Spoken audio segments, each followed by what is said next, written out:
$10,000. For that you get the head, the tail, the whole damn thing. Welcome to the Say Report. I'm your host, Devin Decker, and joining me host companion, it's Sejan Sarowick. How are you doing, Sejan?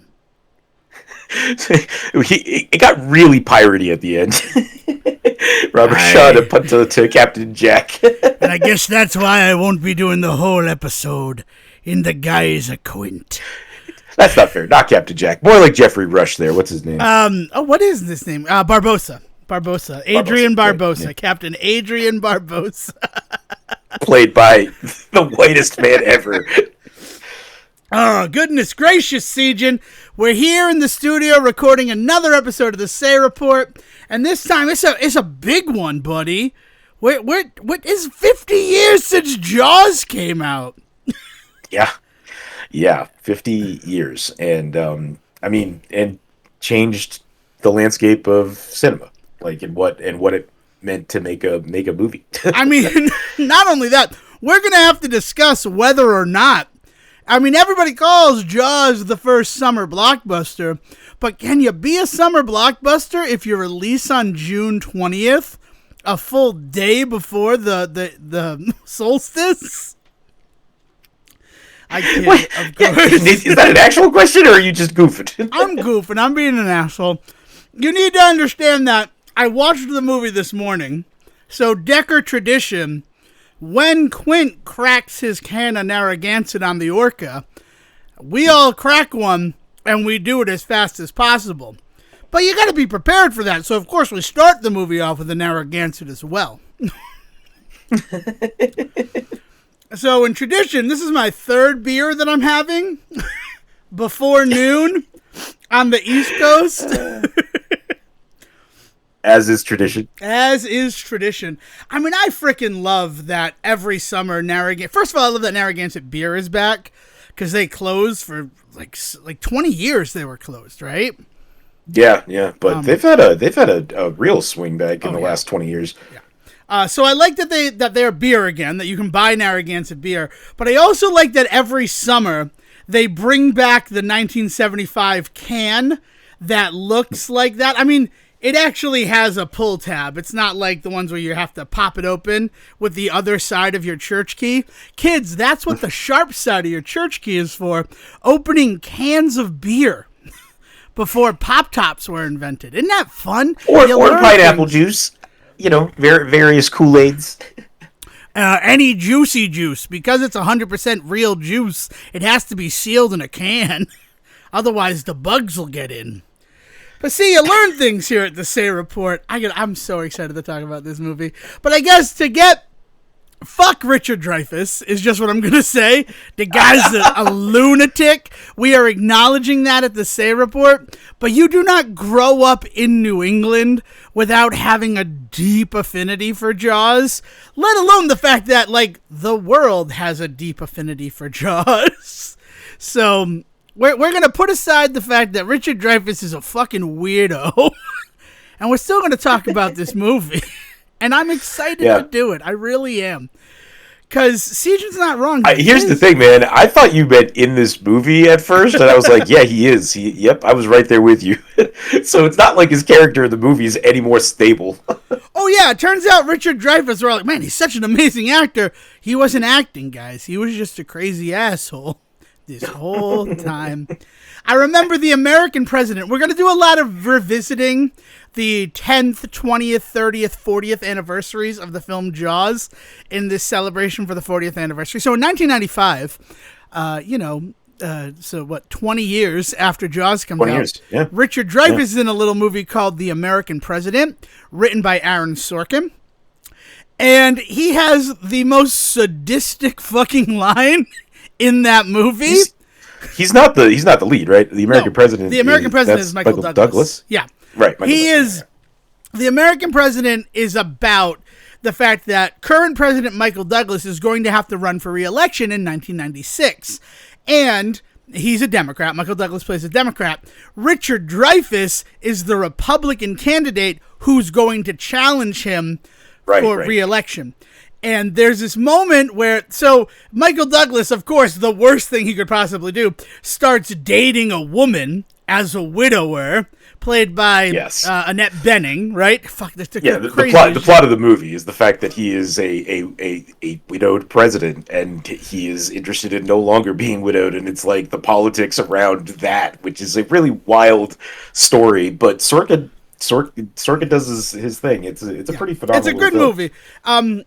This is probably the coverage that it's going to get here in its 30th anniversary. If the Say Reports lasts for 10 more years, which would be my druthers, we'll do it for the 40th anniversary. We'll cover the American President like proper, because I love that movie. I do. Yeah, but I'll be honest, getting into politics and Sorkin and all that right now is not exactly what I want to be doing on our fun podcast. Yeah, he's the guy bringing up good points, right? But I do have to talk about just Dreyfus 20 years later playing the Republican who's going up against the Democrat, and they get this photo of Sidney, that's the character that Annette Bening plays in the movie, burning an American flag. Now, of course, that film has that act has context, and the context is she's burning an American flag at an anti-apartheid rally. She's not like just burning a flag for fun. She's burning it for a reason. And they're like, well, we're gonna frickin' color this though. We're gonna completely change the look of this. And then he looks so sadistically out the window as it's snowing, and just like sings to himself in this gleefully super villainous way. It's beginning to look a lot like Christmas. And like, yeah, Richard Dreyfuss is a crazy bastard. And it needs to be acknowledged, right? We're probably never going to do American Graffiti as much as I love that film. And that's because that's definitely like Richard Dreyfuss's movie. His whole breaking in to see Wolfman Jack and everything. But this film, I mean, I watched this movie for Roy Schneider. I'm going to be honest. Well, I kind of watched this movie for the fucking shark. Let's be honest. Bruce is a beauty boy. But if I had to choose the order that I'm watching this film, it's Roy Schneider, and then it's Robert Shaw, then it's probably Lorraine Gary, Carl Gottlieb, and the guy who plays the mayor, and then Robert Dreyfuss. Oh, I forgot about rubber Richard orange Dreyfuss. hat guy. I love that guy. Yeah, I think that the back third of this movie is just the three of them on a boat, right? Schneider and Dreyfuss and Shaw, and like it is, or Scheider, not Schneider. I'm gonna do that multiple times throughout this today, and I apologize. But it is Scheider. Anyway, sorry. Just the three of them on a boat, like, you know, like bonding and like and talking about life, and they, you know, they do a great job carrying the movie. So it's hard to argue like that. Like, no, there's a reason that he's like third build on this. Actually, he might even be second build. I think he's second build. I think the way that they did it, it's one of those Cheers where Ted Dance's name is going to be at the top of the screen, but over to the right, and Shelley Long will be on the bottom, but on the left, because people read left to right, and it'll make you both feel like you're the stars of this particular picture. When it shows Scheider, Shaw, and Dreyfuss, it is Scheider and Dreyfuss are on the same level, and Shaw is in the center between their names, slightly elevated. It's a really interesting way to do it. But I don't know how that would translate to the billing, particularly, because I'm not sure. I was gonna grab my Leonard Maltin film compendium, but I forgot. This is their movie, right? Like they really own this film, and there's a reason that it is as memorable as it is all this time later. And it's not just the acting, like Spielberg's directing and some of the shots in this movie. Also, did you see any of the 4K stuff? I watched the 4K version today. It's gorgeous. This. It is a beautiful. I mean, and the thing is like I have a deep. This is going to sound really hipstery, and I'm going to own that right now. But I have a very deep affinity for watching restored versions. I get right? that. I totally understand. Give me the ability to still play it on my Blu-ray player, but you don't need to.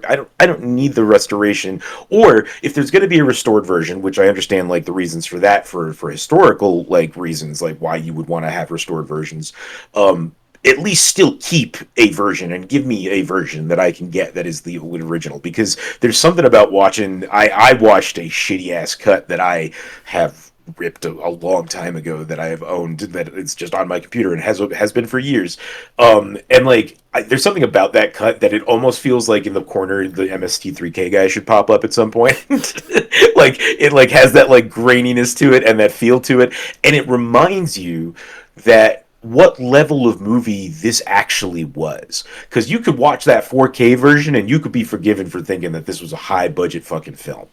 But that's not what they this was a horror movie in the 70s. Like and the idea of the blockbuster, the summer action blockbuster didn't exist, because this movie was the one that really kind of inspired it.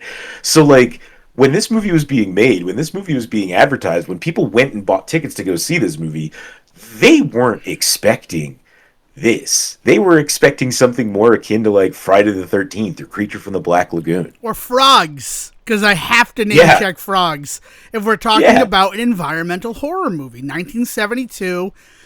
God, that movie's excellent. If you've never seen Frogs, I always recommend it. Usually while I'm talking about Jaws. But yeah, this movie, it is a horror film, right? At its core, this is essentially a horror film. That's how you sell it, movie, right? Yeah. It's a monster movie, right? And you get just so much more character development and times without the monster than you would ever expect in this type of film. You get the Spielberg treatment. Yeah. You just, at the time, you just didn't know what that was. We now have the benefit of 50 years to say, like, we know exactly what to expect. And you're right. Like, you spend a lot of time getting to know the people in the town. You spend a lot of time getting to see the reasons why people are connected to the victims. They're not just like hapless victims that we, are there for fodder. Like it's story significant when somebody is killed, which is not always the case in slasher films and monster movies and things like that, right? There's something really like hefty about Jaws that if you weren't ready for it would be mind-blowing. Which all seems like the perfect segue into my favorite seeing Jaws in the theater story. And this is from 1975. So it's not my story, it's not Sejan's story. This is one of our professors in college. He was a little 5-year-old DTH. We've name checked him before, but we'll just refer to him as DTH here. And his parents take him to go see Jaws while they're on vacation in Cape Cod. This is when they take the 5-year-old to go see Jaws because they don't know what to expect at this time. Yeah. And my favorite part about this is there's that wonderful scene. Historically, it's an insert, too. Like, it wasn't something that they had, but then they're like, we just need something to really, like, show how deadly this is and how truthful the threat of the shark actually is. So that's when they go out at night to see if they can find the shark. It's a shark. It's a night feeder. Will go out, and they find Ben Gardner's boat. And Hooper finds that tooth the size of a shot glass, and then into frame floats Ben Gardner's lifeless body. And his head is like all bloated, and you got the sea creature crawling out of his left eye. I mean, it is a striking scene that every time I have watched this movie with my mother, it has gotten her. That jump scare hits her every time. But 1975, first time seeing this movie, that occurs, and DTH's mom reacts and goes, "Ah!" and throws her hands back, smacking her 5-year-old child in the cinema seat next to her across the face. Now, you want to talk about traumatic moments for a young lad. Something scary happening in front of you, and your mother striking you as if it is your fault. That's the type of shit that sticks with a person. I don't mean to laugh. It's only because I know what a great person he became. So, Oh, I know. When he told me that story, I'm just like, why is this happening? This is the greatest How are you not a supervillain right now? And he's like, and then also, we're at the Cape, and I just saw Jaws, so of course, I don't want to go fucking swimming. And then they're mad at me, like, why don't you want to go swimming, son? And it's like, because of the shark. Like, what the hell? It's just... I think that movie made it pretty clear why I don't want to go swimming. Yeah, right? It's not okay to go into the water. And I know that you don't want to talk about the politics. We want to have a fun episode. So let's get Mayor Larry Vaughn out of the way. Let's talk about Mayor Larry Vaughn. We can talk about that. And I was mad at Dale during this viewing of Jaws in preparation for our celebration of its 50th anniversary here on the show, because she called him a Trump-ass mayor. And I'm like, oh, fuck, he really is, right? There's no shark out there. It's safe to go out in the water. And that never hit me the way it hit me this viewing of the movie. And I still watch it every year, right? I watch it every summer. It is a tradition in this house. But, last year and the couple of years between it, I have been heavily altered, either by alcohol or other means to alter, right? It's usually like, we've been having a pretty good July 4th, we're out of fireworks, let's all go inside and watch Jaws. That'll be a good way to wrap up the evening. But that might still happen. What? That might still happen. Oh, that's probably still going to happen on July 4th, and I look forward to it. I really do. But, so watching it and realizing that, like, man... in a post-COVID world, there would not be people. There's that whole scene on July 4th where I don't understand what the fucking mayor is upset about, right? There's all those people are there on Amity Island. They show the Midway, and it is just full of humanity and humanity spending money, right? So it's not like nobody came for July 4th on the island. Had that been the case, I understand why it is.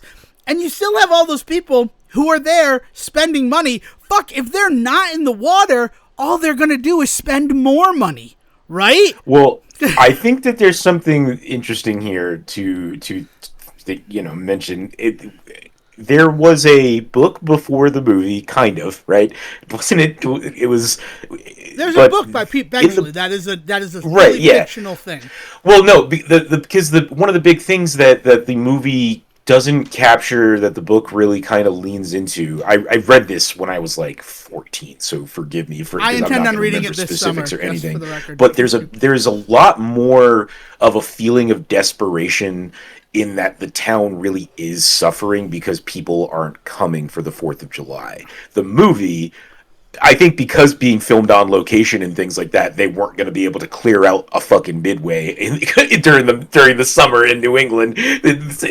Again, they were not. This wasn't Steven Spielberg as we know him now. This was just little Stevie coming in, being like, "Can you guys get out of my way so I can put my camera down?" I'm a Fableman. Let me make my movie.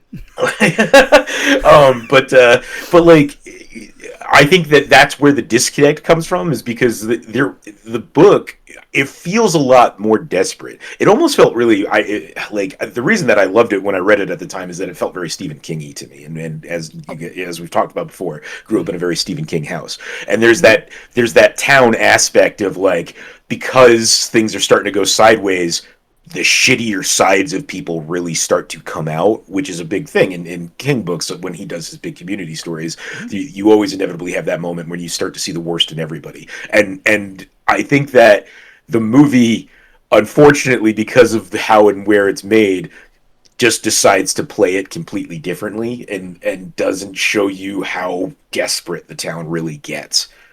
Yeah, and that is, I think, to its detriment just that little bit, because they all tell you, oh, you don't want to be on, like, Quint has that line, either we take care of the shark or you'll be on welfare for Christmas. Like, okay, that's fair, but I'm not seeing that at all in the town. Like, it's not a struggle to get people there for the 4th of July.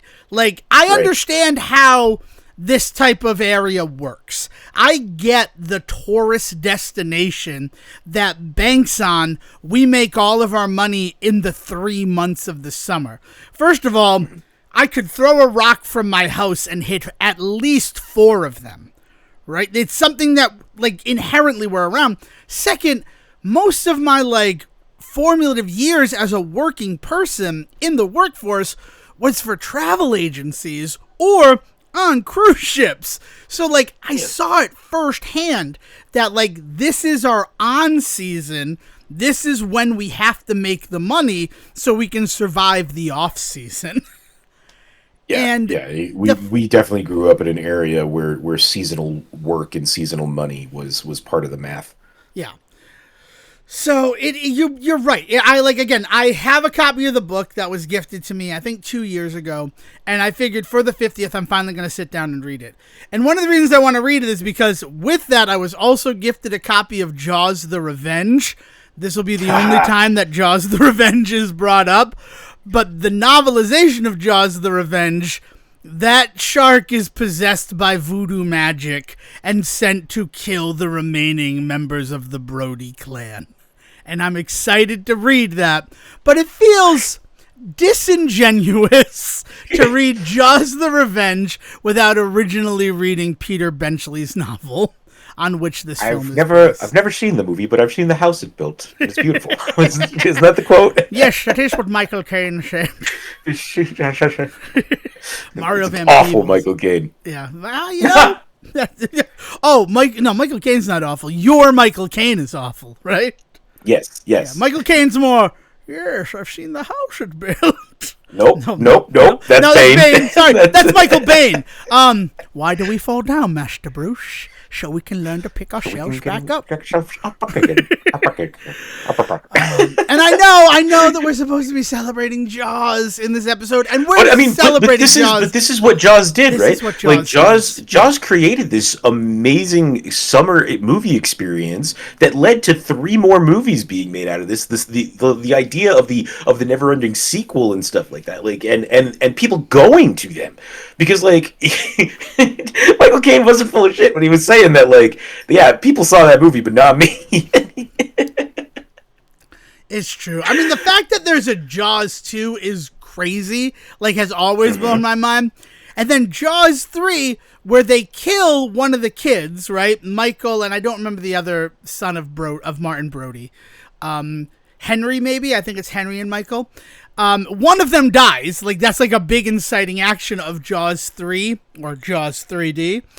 And then in the 4th movie, Jaws: The Revenge, the one who died is the one who's alive, and the inciting action is the other one dying. Which I think is just as well as, like, him dying, like, off screen, right? Don't they just, like, write him off as, like, having a heart attack or something? Yeah, he died. He died not because of sharks. He died in a way that Superman could not save him. So that's all wonderful. And it's just, they're these crazy films. And then in a summer where we're going to get our 7th film in the Jurassic Park franchise, and the 4th with the title Jurassic World, Jurassic Park, in case you're not aware, Steven Spielberg film. Sorry to be an asshole, but it's kind of fun to do it. And we were going to probably cover it, but a writer's strike and an actor's strike happened at the tail end of 2023, so our hands were a bit tied. We'll get to it. We'll get to it eventually, right? All this stuff. A Jurassic Park podcast finally knocked the Adam Sandler podcast off of #1 in the film history chart. So, like, I have a little bit of animosity, but that's not what we're here to talk about. We're here to talk about Jaws. But yeah, like, this is what Steven Spielberg does. And if we're going to talk about Steven Spielberg, right, the Fableman himself, what he has really done is he produces one film of the ilk of Jaws each year, and one film of the ilk of, I'm gonna say, Schindler's List. I know that, like, he's done other serious films, but the fact that Jurassic Park and Schindler's List both come out in 1993, and one is hyper commercially successful, and the other one is hyper critically successful, while also still finding commercial success. But there's a reason we don't have 7 Schindler's List films. I'm just going to be the person who puts that out into the ether. Yeah. But there is, right? Like, he could be making lists about other things. Schindler's List, and it's him inventing Craigslist. It's a list of things that people are trying to find or get rid of. I have a bunch of red jackets available. I'm such an asshole. Oh, but yeah, Jaws. It changed film as we know it. And I know that we're still pretty early on in this episode, but I would say, without things, Jaws is what every future summer blockbuster has been chasing. And I don't think any film in the 50 years since Jaws came out has been as perfect a film. I feel like every film is just missing like that one little bit. Everything is chasing it, and people have gotten close, right? I'll look at Jurassic Park, right? And I know it's still Steven Spielberg, right? Or like Ghostbusters was one. Frickin' the Back to the Future. These are the types of movies that like are elevated to the same summer blockbuster status. Frickin' Raiders of the Lost Ark. But I don't think any of those films hit the exact same level of perfection that Jaws does. I would never say that Jaws is one of my favorite movies. It was never on any of my like top 10 or top 9 film lists.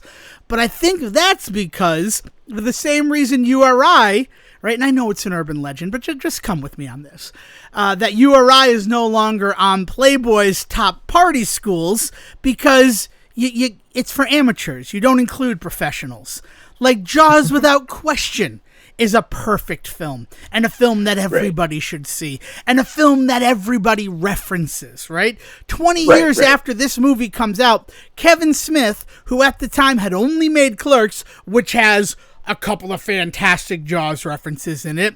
Salsa shark, man goes into the salsa, sharks in the salsa, our shark. We're gonna need a bigger chip.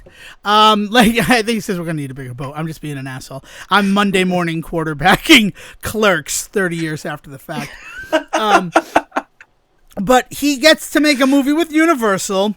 He makes a huge plot point of Mallrats being that T.S. Quint wants to propose to his girlfriend on the Universal Studios tour at the part where Jaws jumps out of the water, and his best friend, Brody Bruce, is there to help nurse his broken heart when that happens. Like, he was, that is right there. And honestly, when I realized how big all of the like references to Jaws was in Chasing Amy 2 years later, where we have a character named Hooper X, who is a radical black militist, but actually that's all an act, so that, because he's actually a homosexual inside. God, I love Chasing Amy, and I hope that we're able to talk about it, but that's a production meeting for another day.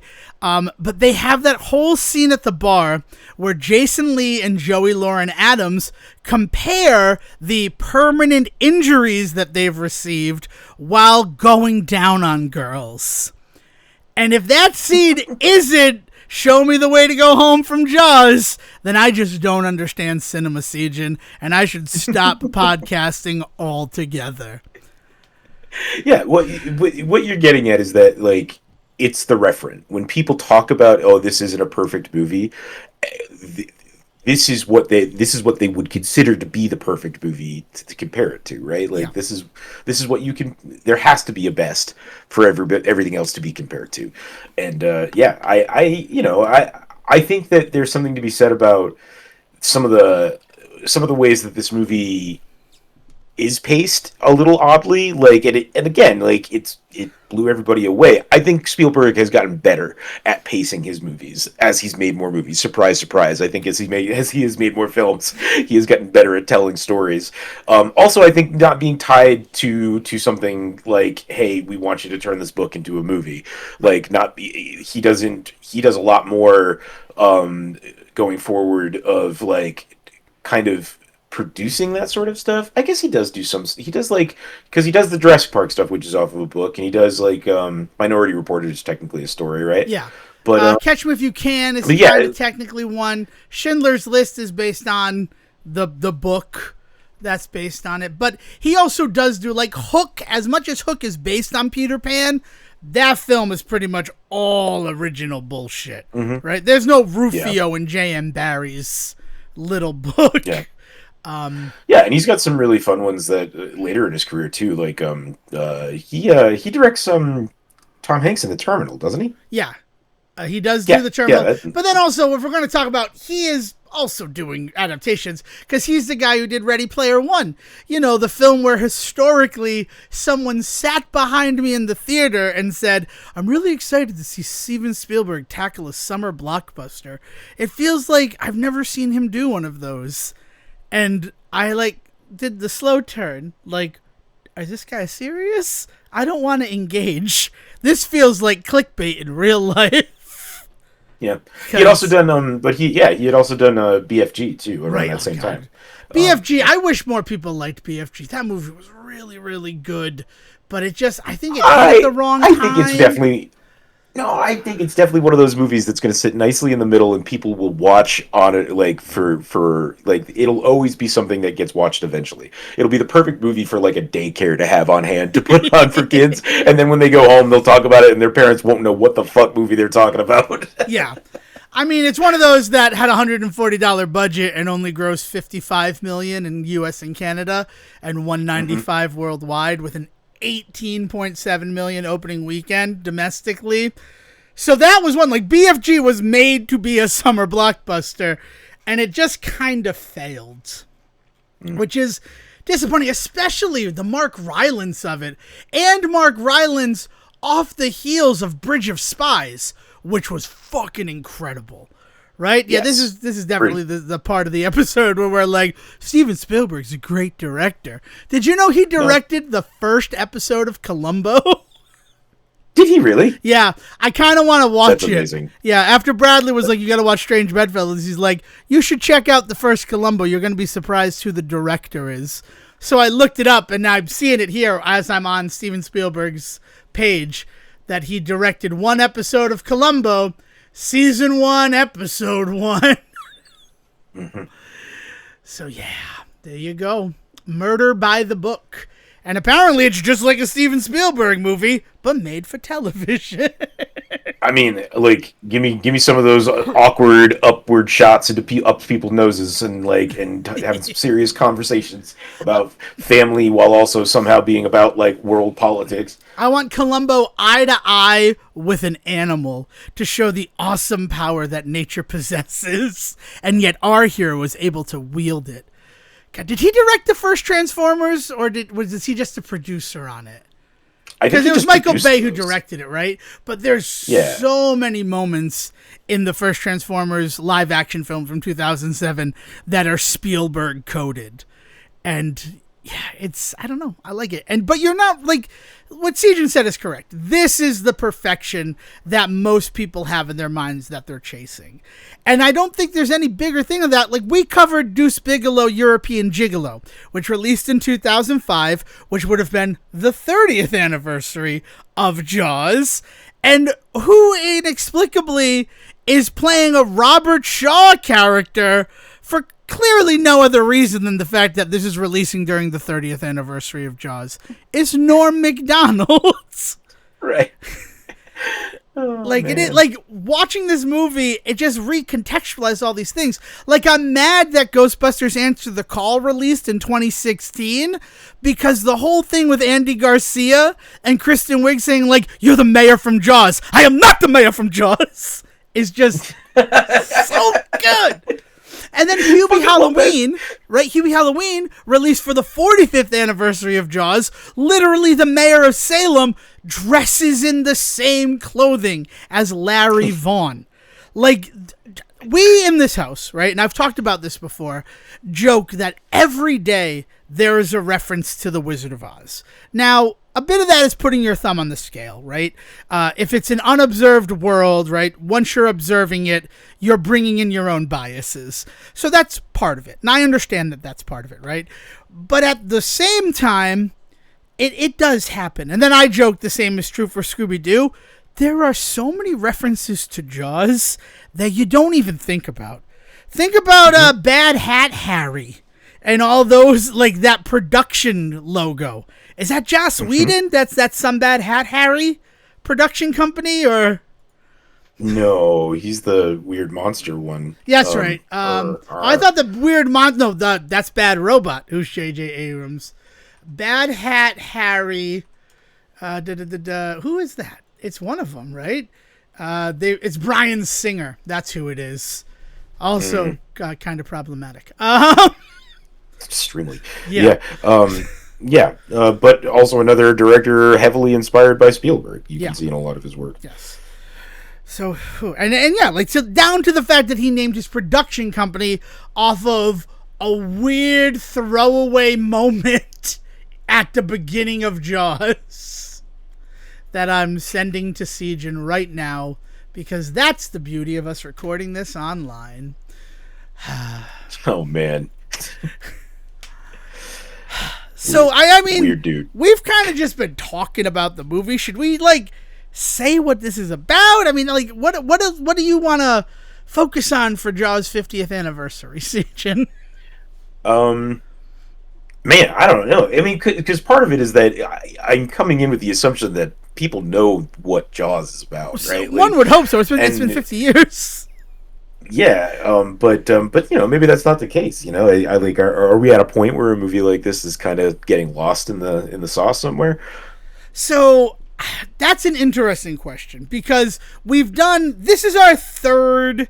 I think it's technically our third. If we've done another one, let us know. Remind us.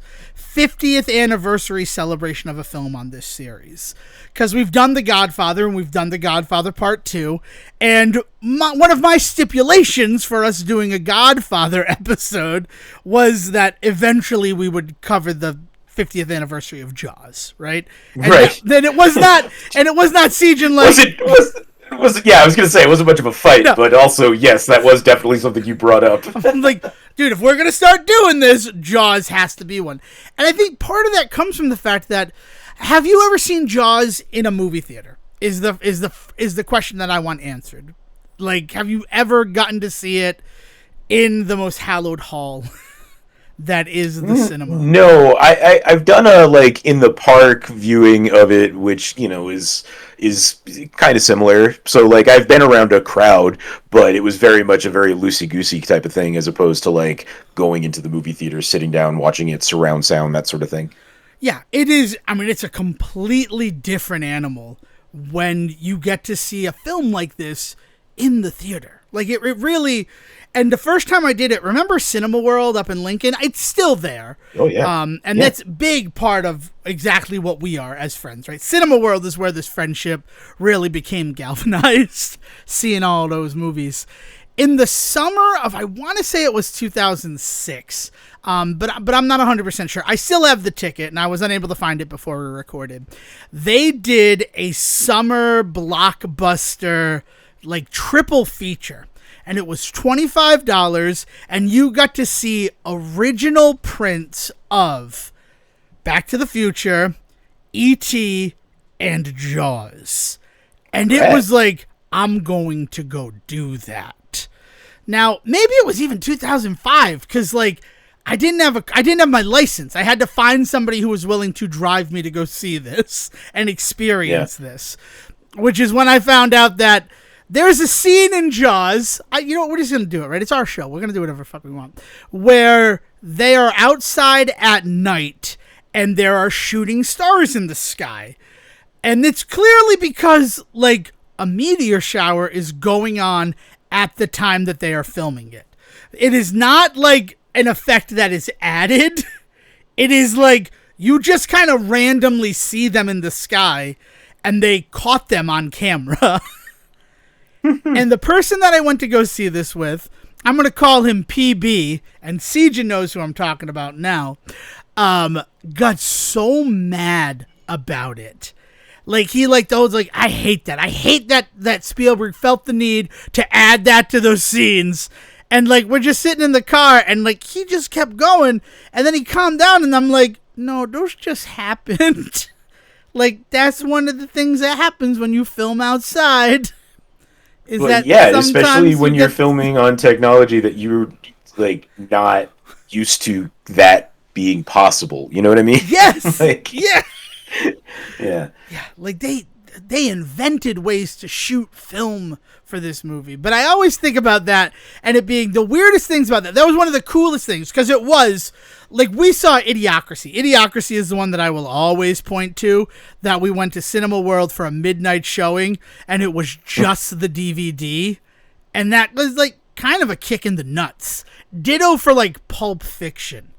I'm pretty sure you were there for at least one of those, right? And if not, then I'm sorry that you weren't. But it's like, oh, okay, we're just watching a DVD. It's cool that we're in a theater. It's cool that there's a bunch of people, especially for something like Idiocracy, which I think made like $300 in its opening weekend when it was released as untitled Mike Judge comedy.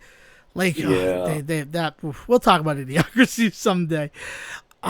So that was cool, but for it to be actual film reels that they had got sent to their theater that were strung up and all that. And like, I knew people, so I got to go up to the projection booth and actually look at original printings of these three movies. And it was fun because E.T., they accidentally did the second reel from the end instead of the beginning. And E.T.'s a real fucking asshole in reverse. Believe it or not, the second reel ends with the whole he heals him with the finger, and then it jumps to the third reel from there. So I got to watch E.T.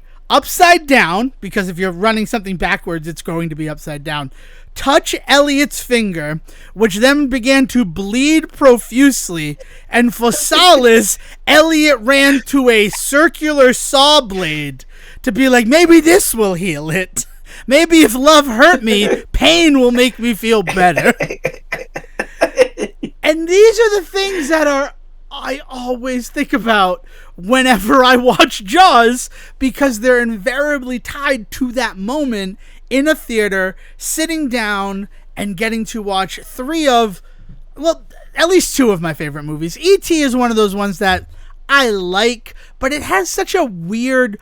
Like, the first time I ever really saw E.T. and was, like, cognizant of it was the version where all the guns were replaced by walkie-talkies.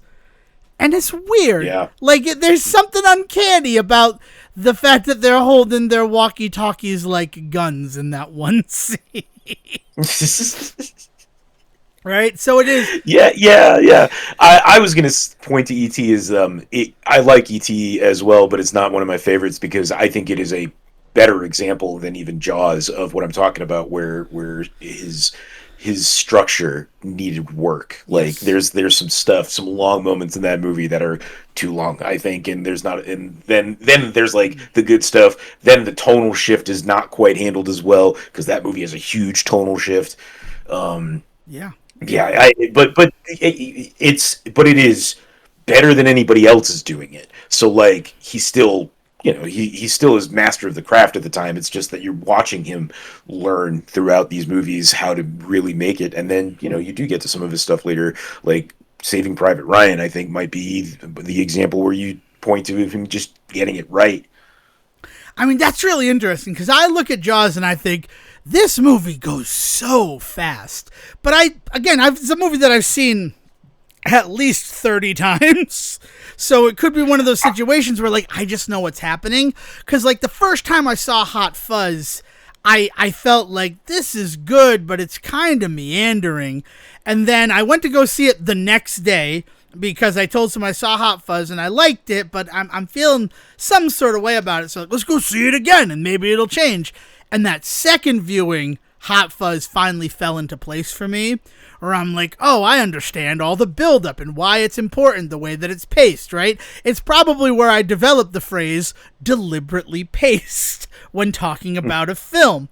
I like Jaws, but then at the same time, it feels real weird that they jump from the death of Chrissy to everybody on the beach and the death of Alex Kintner. Like, and apparently a week has supposed to have passed between those two things. Yeah, I don't know. Yeah, like I said, there's some stuff there that it's like, it doesn't quite hit on all cylinders for me, but it shows where he's going. And again, this is all with the understanding that he's also doing it better than anybody else is doing this kind of stuff. In fact, there's not a lot of people that are even bothering to try to do this sort of thing when he first starts.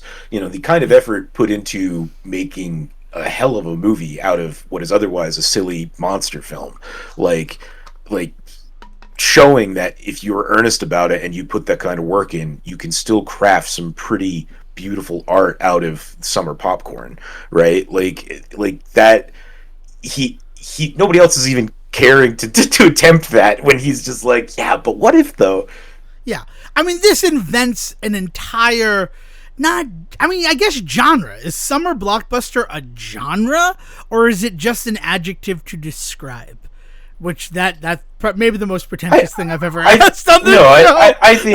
I think that there's definitely people that would talk about it as a genre, but it's a higher umbrella genre with many smaller subgenres that are much more like specific and much more explanatory, you know, because like there's a lot that fits into that, especially nowadays. You know, we've gone so all over the place with what a summer blockbuster can be and become. Well, and when the summer season starts, and what counts as a summer blockbuster, when does it end, and when are we in award season? So does the summer blockbuster actually mean that it's an Oscar bait movie? Like we that stuff is all up in the air nowadays. Yeah. I mean, look at something like, in the discussion of what is a summer blockbuster, Barbenheimer, and the fact that everybody was losing their minds over Barbie and Oppenheimer, and it's two summer blockbusters, and they're coming out on the same day, right? And then this year, everybody freaking out about Superman, then Fantastic Four, and I think actually Jurassic World comes first. So Jurassic World, Superman, Fantastic Four, First Steps is what's happening in July. And there are people, and granted they're probably marketing people, grassroots marketing people on the internet, who are trying to get people like as hyped up as they were for the Barbie Oppenheimer double feature that you could do, because those two films came out on the same day. Yeah, but completely missing the idea that originally started as people trying to be shitty about like how the audiences for those two movies wouldn't be the same. Right. To put it more bluntly, they were saying it's the girls' movie and the boys' movie was essentially how that conversation started, and turning Barbenheimer, like the zeitgeist being like, no, we're not going to let you be assholes about this, and being like, they can coexist. You can go to both. You can be fans of both. You can enjoy both. And so like that becoming the whole like Barbenheimer thing, and then like it went so far up its own ass, it came back around to them being playfully like enemies, you know, frenemies again, talking about like, you know, oh, who's going to go and see what. But like it just, that's lightning in a bottle. That shit's only going to strike once. There's no way they're ever going to capture that again. But they're certainly not going to, like, by going the Happy Meal, the McDonald's Happy Meal route with Barbie and Oppenheimer of, we have a girl's toy and a boy's toy, like, that challenges people too. Because sometimes the girl's toy is still something that males would be interested in, or vice versa. Right. Like, yeah, exactly. That's what I mean. Is that culture didn't let that conversation stand, and I'm actually I'm very happy that we did that. That's a cultural win for modern humanity. But then everybody who's trying to do that same thing with basically 3 summer blockbusters that are all going to be given their week to shine, right? Which is how releases happen now, right? We have the one big release each week, and that's because we want to put it on the IMAX screens, and we want to like develop that FOMO for the viewer so that they feel like, oh, I have to go out and see Mission Impossible this weekend, otherwise I won't be able to see it in IMAX, because next week is whatever other movie there's going to be. That was probably a bad example, because Lilo and Stitch and Mission Impossible 8 came out on the same day, and a lot of that was like split between, oh, we can only see Lilo and Stitch in IMAX where we live. Oh, we can only see Mission Impossible 8 where we live. That was kind of a closer analog to Barbenheimer without any of the cultural, like, tsunami behind it. But look at something like Sinners, right? Sinners comes out. Yeah. Sinners did crazy. I was gonna say, like, do we talk about Sinners as a summer blockbuster, because came out in friggin' April. I don't. But it had some vibes, and the success that it had, and the legs that it's had. I mean, like, people are still talking about wanting to see it in theaters, even though it's now available to like rent. Yeah. Yeah, because they're talking about doing another re-release, and that makes me super excited, because I love Ryan Coogler as a director. We've talked about it on the show.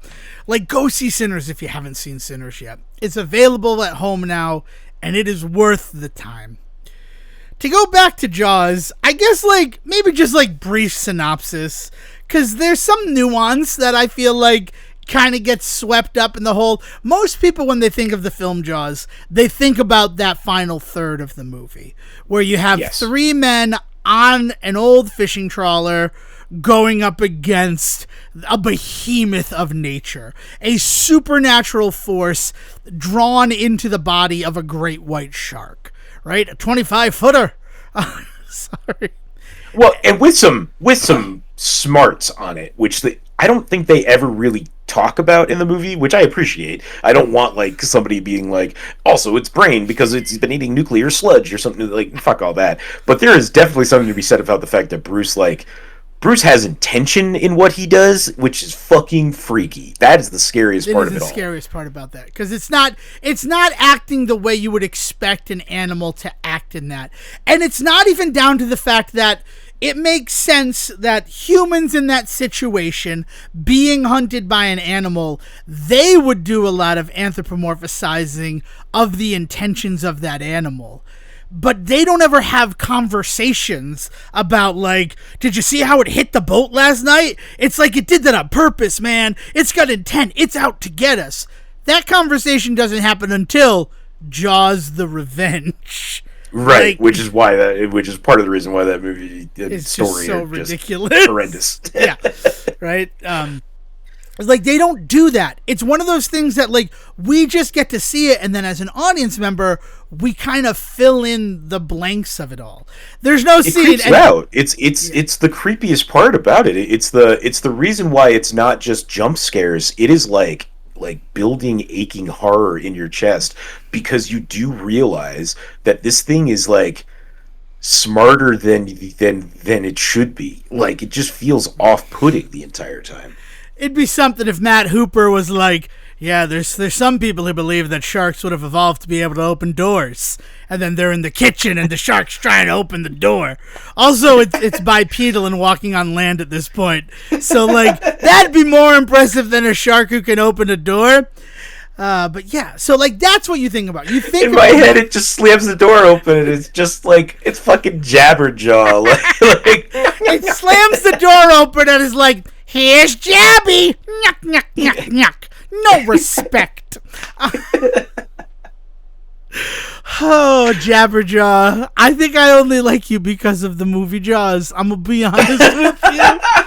No, I also like how Fred, Velma, Daphne, and Shaggy are transposed into Jabberjaw. Like, I think Biff is a little bit smarter than Fred, as opposed to just like, I'm this cool guy who has to hang out with these losers. Because they're all in a band, right? Jabberjaw's a band. Right. And, Jabberjaw's a band. And I like Shelley. I like that Shelley is like, Jabberjaw's in love with her, and there's that Jabberjaw where Shelley and Clamhead turn into sharks. Like, that's, you know what? This is, Devin Decker has just unlocked, like, pathos of how my mind works. Because I always wanted there to be an American Dad where Haley's brain got put into the body of a fish, and they eventually did this. Like, this is an episode that eventually happened, and it felt like, thank you, Seth. I appreciate you listening to me while I sleep and talk out loud about what I want to have happen in your shows. But it's because of that episode of Jabberjaw where Shelley becomes the shark, and it kind of makes Jabberjaw's, like, obsession with her. Like, it's not an obsession. He's not fucking creepy about it. He just finds Shelley attractive. And it's so that we as kids are like, oh, Shelley is supposed to be attractive. Like, yeah, like it's like cute stuff. Yeah. Like she'll kiss him on the cheek and he'll be like fluttery about it, and like that kind of stuff. Like, right? she'll kiss him on the cheek reluctantly. It's like Lucy kissing Snoopy in The Great Pumpkin. I can't now. I'm gonna just have to listen to fucking Jabberjaw by Payne. After that Payne song. Oh, I love that song. Thank you, Payne, for the Jabberjaw song. It's going to be in the supplemental materials. And but you wouldn't have Jabberjaw without Jaws, right? No, you wouldn't have Jabberjaw without Jaws, because as I joked about, like, Scooby-Doo being one of those, like, things that there's a reference to every day, you don't have the Shark Show where Scooby-Doo is a talking shark, a talking great white shark, if Jaws doesn't hit the way that it does. Sharks are big at the time. I mean, when did Jabberjaw come out? Like, that is the question. I think it's 76. That is what my brain is yelling at me right now. Yeah, all right, man. My brain is also telling me to, like, you need to calm down, Devin. You need to just, like, reserve yourself a little bit. Jabberjaw is 1976. Oh, God. To 1978. One season of the show. Jesus. Yeah, fucking 16. That always gets me when I remember this shit, and I think, oh man, I watched so much Jabberjaw growing up. There was only 16 episodes. I was probably just watching the same 16 episodes over and over and over again. Yep. And they're super good. And also, now I feel a little bit bad because Jabberjaw premiered September 11th, 1976. I guess going forward, I'll never forget. I also like that Zorak is the bad guy in the second episode of Jabberjaw. Like, like that's something I like. I like that part of it. I'm going to be honest with you. Nice, man. Oh, man. But yeah, so, yeah, no, you don't have Jabberjaw without Jaws. They're like, Scooby-Doo is doing well. What if we make Scooby-Doo a shark? All right, but he has to be hanging out with a band. All right, fine. Yeah. But, like, it is honestly that. It's like, we want another Scooby-Doo style show, and sharks are big right now because of Jaws. So, like, let's make a cartoon. So let's start working on it. I mean, they go see Jaws. Hanna and Barbera go see Jaws on June 20th, holding 1975. Hands. Of course, holding hands. If you could think of a better way to exchange long protein strains, Sejan, I'd like to hear it. That's deep in there, huh? Sorry. They go see Jaws on June 20th, 1975, when it premieres in theaters, and then they go back to their studio and go, we need to make Scooby-Doo a shark. And then everyone who's there who didn't get to go see the movie on June 20th because they were busy drawing thousands upon thousands upon thousands of cells of Scooby-Doo and Shaggy eating giant sandwiches are like, why the fuck do we gotta make it a shark? And they're like, we'll let you all out of your animator's pen next Wednesday and you'll understand. Turns out I have a lot of heavy politics wrapped up in my thoughts about Hanna and Barbera. Oh, man. Fucking hell. But yeah. So talking about the movie as this film where most people think about the end of the film, right? And let's be honest, there's a thing, because in the cable days, when you'd catch a film on cable, like, you rarely caught a movie from the beginning. So you probably more than likely saw the end of Jaws more than you saw the complete package of Jaws, right? That's one of the things that I will give a gold star to, like, the streaming environment. First of all, the fact that, like, I don't know if Cox does it, but Verizon does it, so I don't know if Comcast or any of those. And you're the worst resource to ask because you've been a cord cutter for almost 50 years, Sejan. Is the fact that if you put on a movie that they also have available on demand, they will give you the option to start the film from the beginning on demand. Okay. Yeah. So that's nice. And then, yes, we talk about the paralysis of choice with streaming platforms and the fact that rather than having, you know, the 10 videos that you have on your shelf to pick from, you literally have thousands upon thousands that are available to you right now on Netflix or Hulu or Amazon Prime or Paramount Plus or Peacock or Tubi. You like, but once you're able to pick something on streaming, more than likely you're gonna watch it from the beginning, right? Yeah. It's not like Netflix has a neat little feature where they're like, randomly start this movie like 12 minutes in.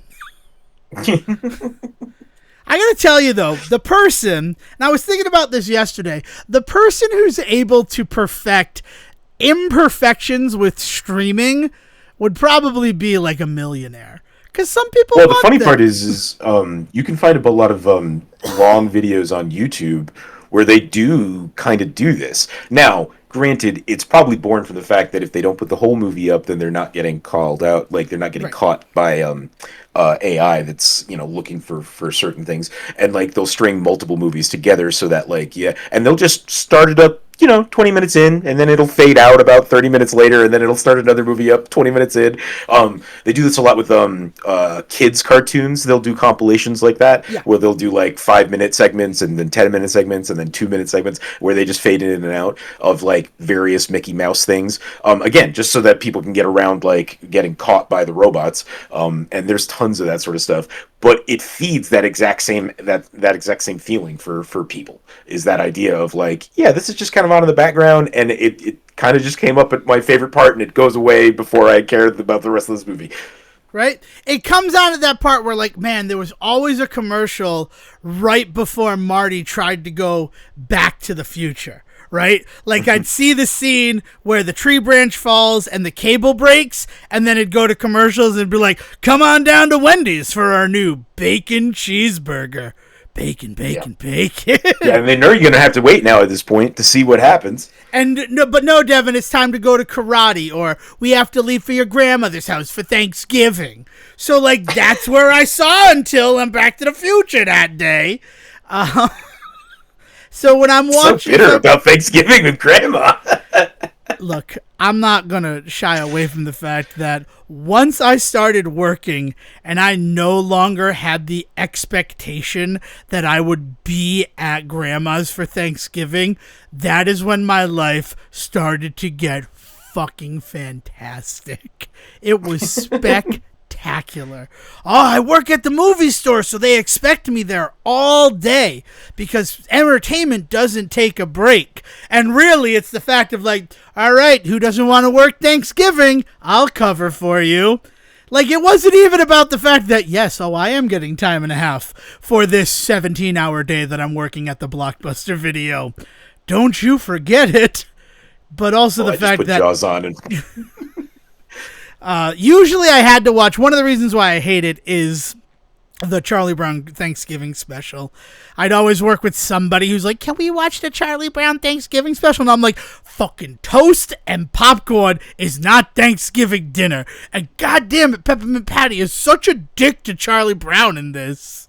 Hey, man, they had jelly beans. That's true. They also have pretzel sticks. God, we know a lot about the Peanuts Thanksgiving special. Is that why we're friends? But yeah, so there's animosity. Also, because of that one Thanksgiving where I was going to watch the end of Back to the Future, and it's time to go. Right? Like, it all loops together, Sejin.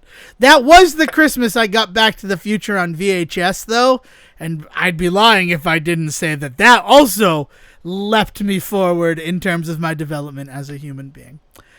But to go back to what Jaws starts with, you start with Martin Brody, who is the chief of police on a New England island, like, resort sort of town, right? It's not Martha's Vineyard, despite the fact that it was shot on Martha's Vineyard. They talk about Cape Cod. Wow, that was super New England. I apologize. Yeah, no, man, that came out. I loved it. That just happened. They talk about Cape Cod. They talk about the Hamptons. They talk about Long Island. They talk about all these other sort of resorts, sort of towns that are kind of cannibalizing their business. And he has moved there as a former New York City police officer because he felt like he couldn't do any good in New York anymore. Like, there's just so much corruption. There's so much crime. There's nothing that I can do as a single police officer. But if I go and become like a big fish in the small pond that is Amity Island Police, I will feel like I make a difference. So, like, he's there as somebody who's already got a chip on his shoulder, wanting to kind of save the world. And when he couldn't save the world that was as big and as dangerous as New York City, he found a smaller world where he could be their savior. And then as if God laughed at Martin Brody, he brought him a huge freaking supervillain to have to deal with in the form of Bruce, the Great White Shark. You wanted something, you wanted a problem to solve? Here's a problem to solve. So this shark comes, and the film opens up with these hippies on the beach. And, like, let's talk about the fact that we said that it's a horror film. It's two young kids who are going to have sex outside of marriage.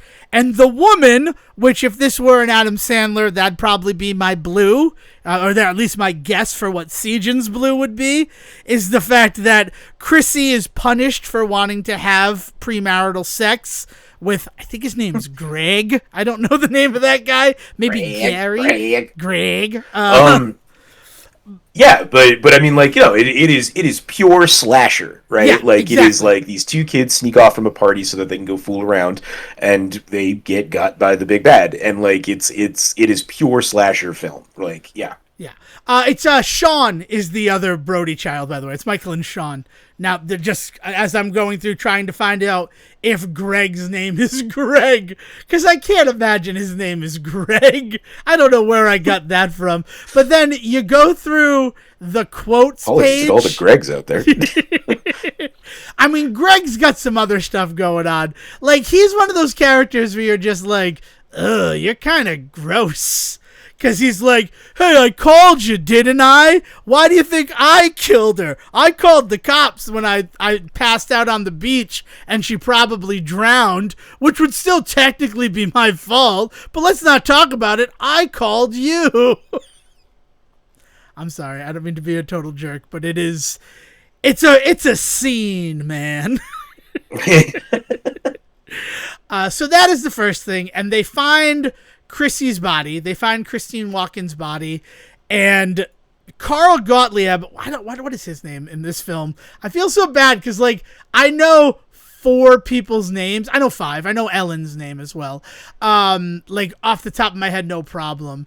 But Meadows, the deputy of this. I mean, it's a police department of 3, and 2 of them are officers. The third is Polly, the administrative assistant to the police force. And come 4th of July, they're going to have some auxiliary officers who come to work on the island, but most of the time it is Brody and Meadows who are responsible for keeping Amity Island safe. And Meadows finds her body, and what Carl Gottlieb does in that moment, like, we don't see it. We never see Chrissy Walken's, I guess, masticated body. Like, we hear Hooper describe it as he's looking through, because initially they put it down as a shark attack, but then the medical examiner, because of the power that Mayor Larry Vaughn has, convinces him to change his diagnosis to a boating accident. And then Matt Hooper comes in from the Oceanographic Society on land and demands to see the body of the first victim. And, God, does he splash just pure alcohol on his face in that moment? Because that's what it looks like. It looks like it's just a bowl of, like, isopropyl alcohol that he has to, like, douse his face with after just... I mean, unable to determine the height and weight of the body based on the remains that are present. Huge tissue loss and damage. Like, it's only ever described to us. So they do this really good job. I mean, there's that old trope with monster movies where, like, tell don't show is better in that one particular thing, because being told about how terrifying the monster is, your imagination picks up where the film leaves off. And it's a hard balance. It's a really hard balance to strike in monster movies, because there's also that part of your audience that wants to see the monster, wants to see the gore. You know, like it's a really interesting conversation that horror directors have to have, because show don't tell is kind of the golden rule in storytelling everywhere, right? I mean, in any aspect. So how do you, in a medium that really relies on spectacle, do that, right? And this another thing that this movie does extremely well. Yeah. But it's one of those things that it does. The stuff that you see, when you finally see the shark, it is scary. That first, you're going to need a bigger boat moment where Brody is chumming the water, and he just kind of pops up and is like, hello there, and then goes back under the water. Hello. Hello. Howdy, howdy, howdy. I'm Woody. Howdy, howdy, howdy. Which, again, there's a Jaws reference. I'm sorry. Freaking Finding Nemo in 2004, with Bruce being the shark's name. Also, I'm reminded of One Crazy Summer, 11 years after Jaws come out, with the rabid dolphin movie that's being shot in Hyannis. Fucking Bob's Burgers. Bob's Burgers does the really great episode all about Bruce and the Teddy land being shark, in the right? movie. Yeah. Yeah.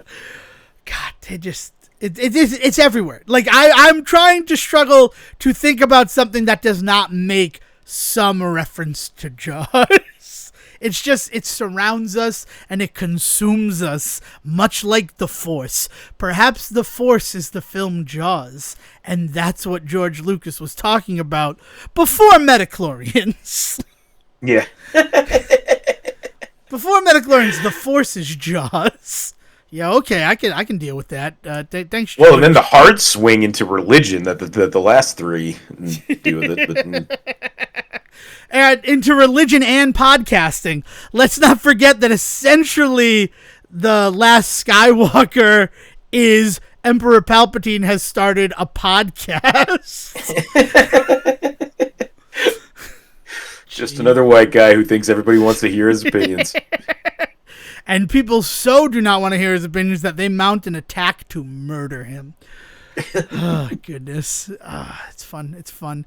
But yeah, so that whole thing. So Martin is this thing. He is given the challenge of fighting the shark. But then in addition to that, this film really succeeds. I remember being a kid being like, is there ever going to be a movie where there's no villain? And my mother's like, every movie needs a villain. And then the nuance that I learned through that was that the villain doesn't need to be Snidely Whiplash, twirling his mustache, demanding the rent. Conflict is the ultimate villain. And someone like Martin Brody, first of all, he is an outsider to this environment.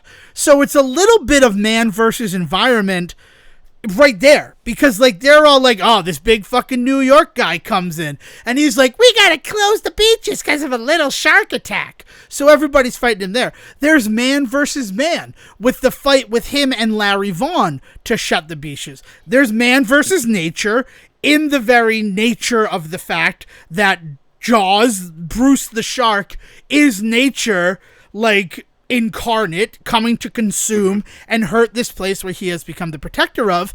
And then dude, the description of Bruce in the preview is so good. the original preview for it's like 12 paragraphs long of just this an uncaring killer created by God to bring justice to Earth. It's the craziest fucking monologue about, and the entire time it's just a camera underwater. They sold this movie in just beautiful ways. But then there's also the man versus self of it, because Brody has his own hangups, primarily the fact that he lives on an island and he's afraid of the water.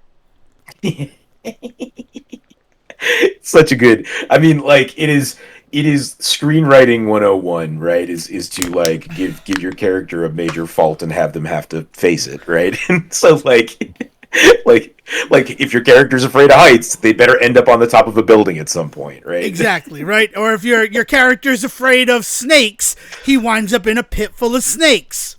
Yeah. Why did it have to be snakes? But I will say this for Indiana Jones, right? It very much doesn't become him fighting a giant snake at the end, right? Whereas this is like straight up, he is in a boat sinking into the water, and he's got like one bullet left style. Like, if this doesn't do it, I'm fucked. He's got one bullet left, but he's still like commercially thinking enough to have a pithy catchphrase. Oh my God! He takes that final shot. Smile, you son of a.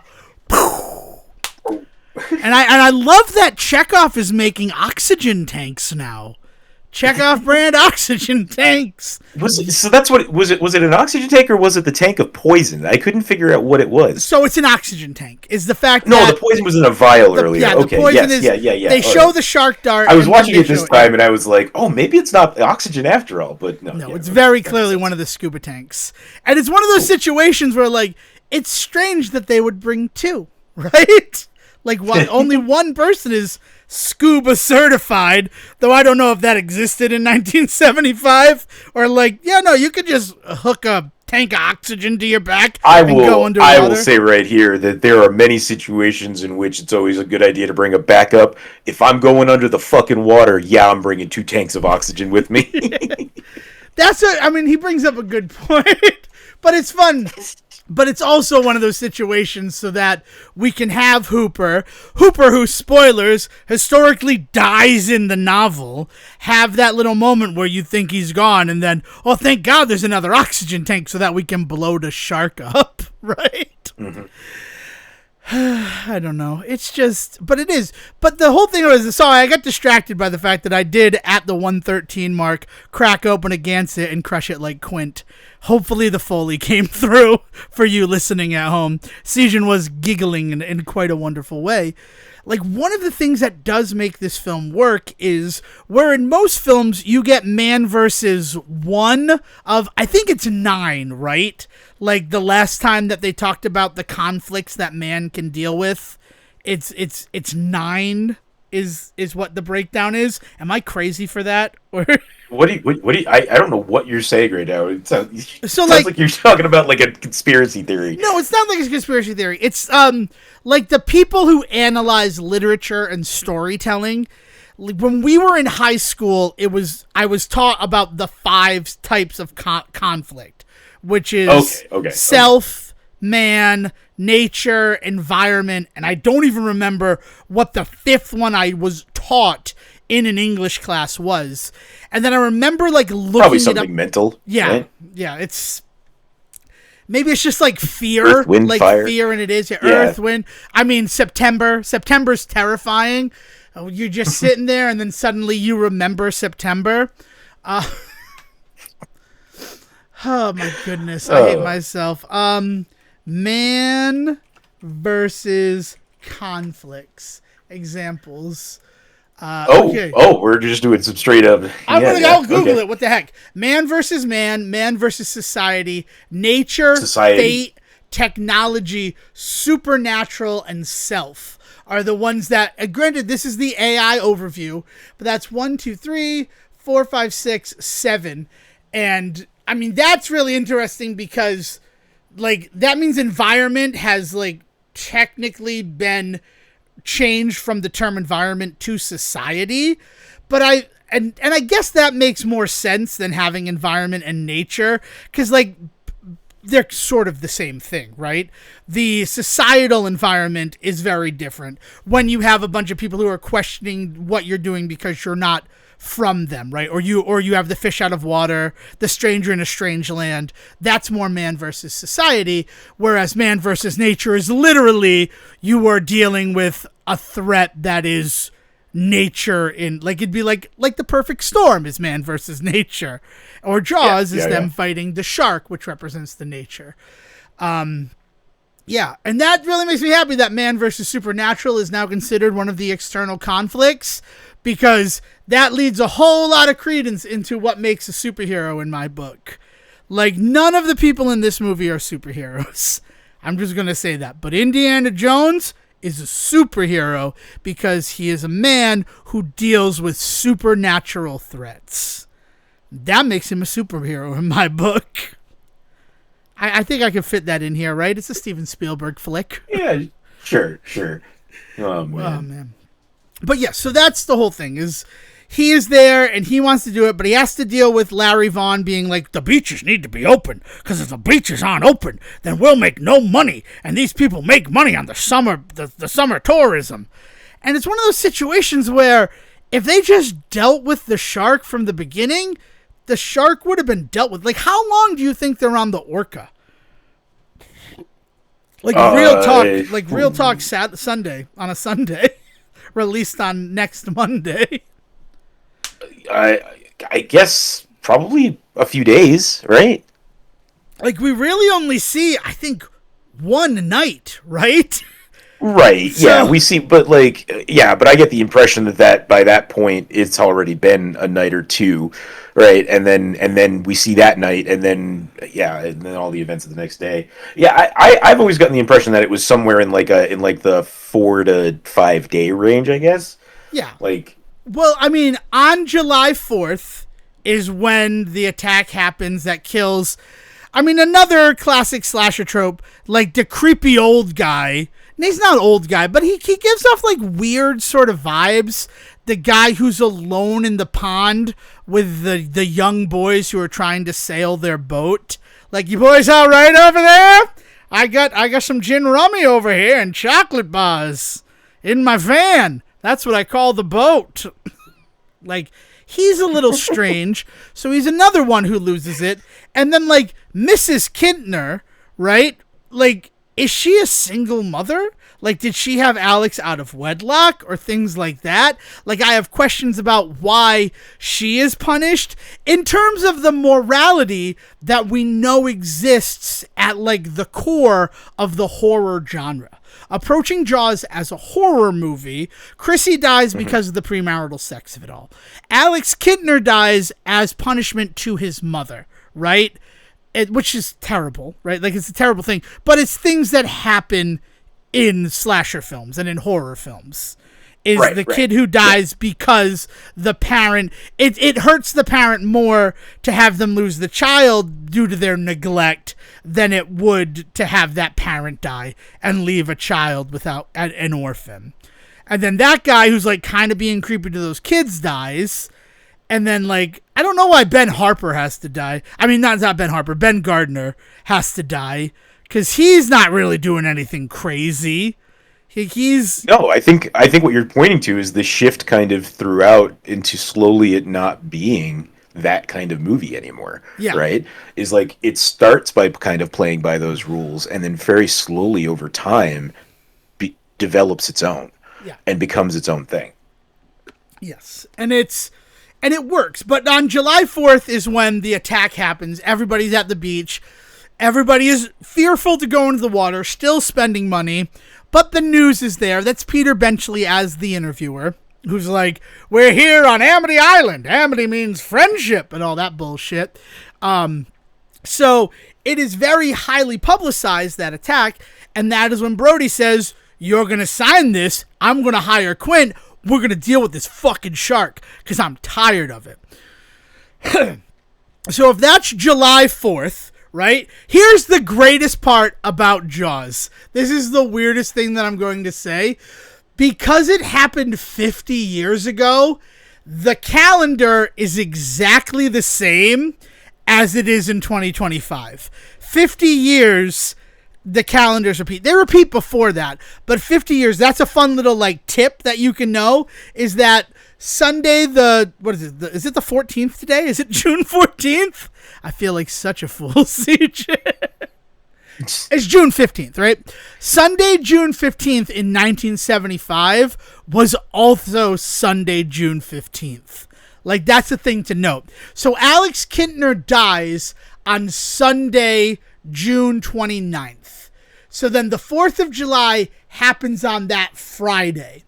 If he gets it signed on the 4th and hires Quint on the 5th, and they do not leave until the 6th, right? That gives them a day to prepare everything. It gives Matt Hooper time to get all of his, some kind of half-assed astronaut, like, equipment to Amity Island.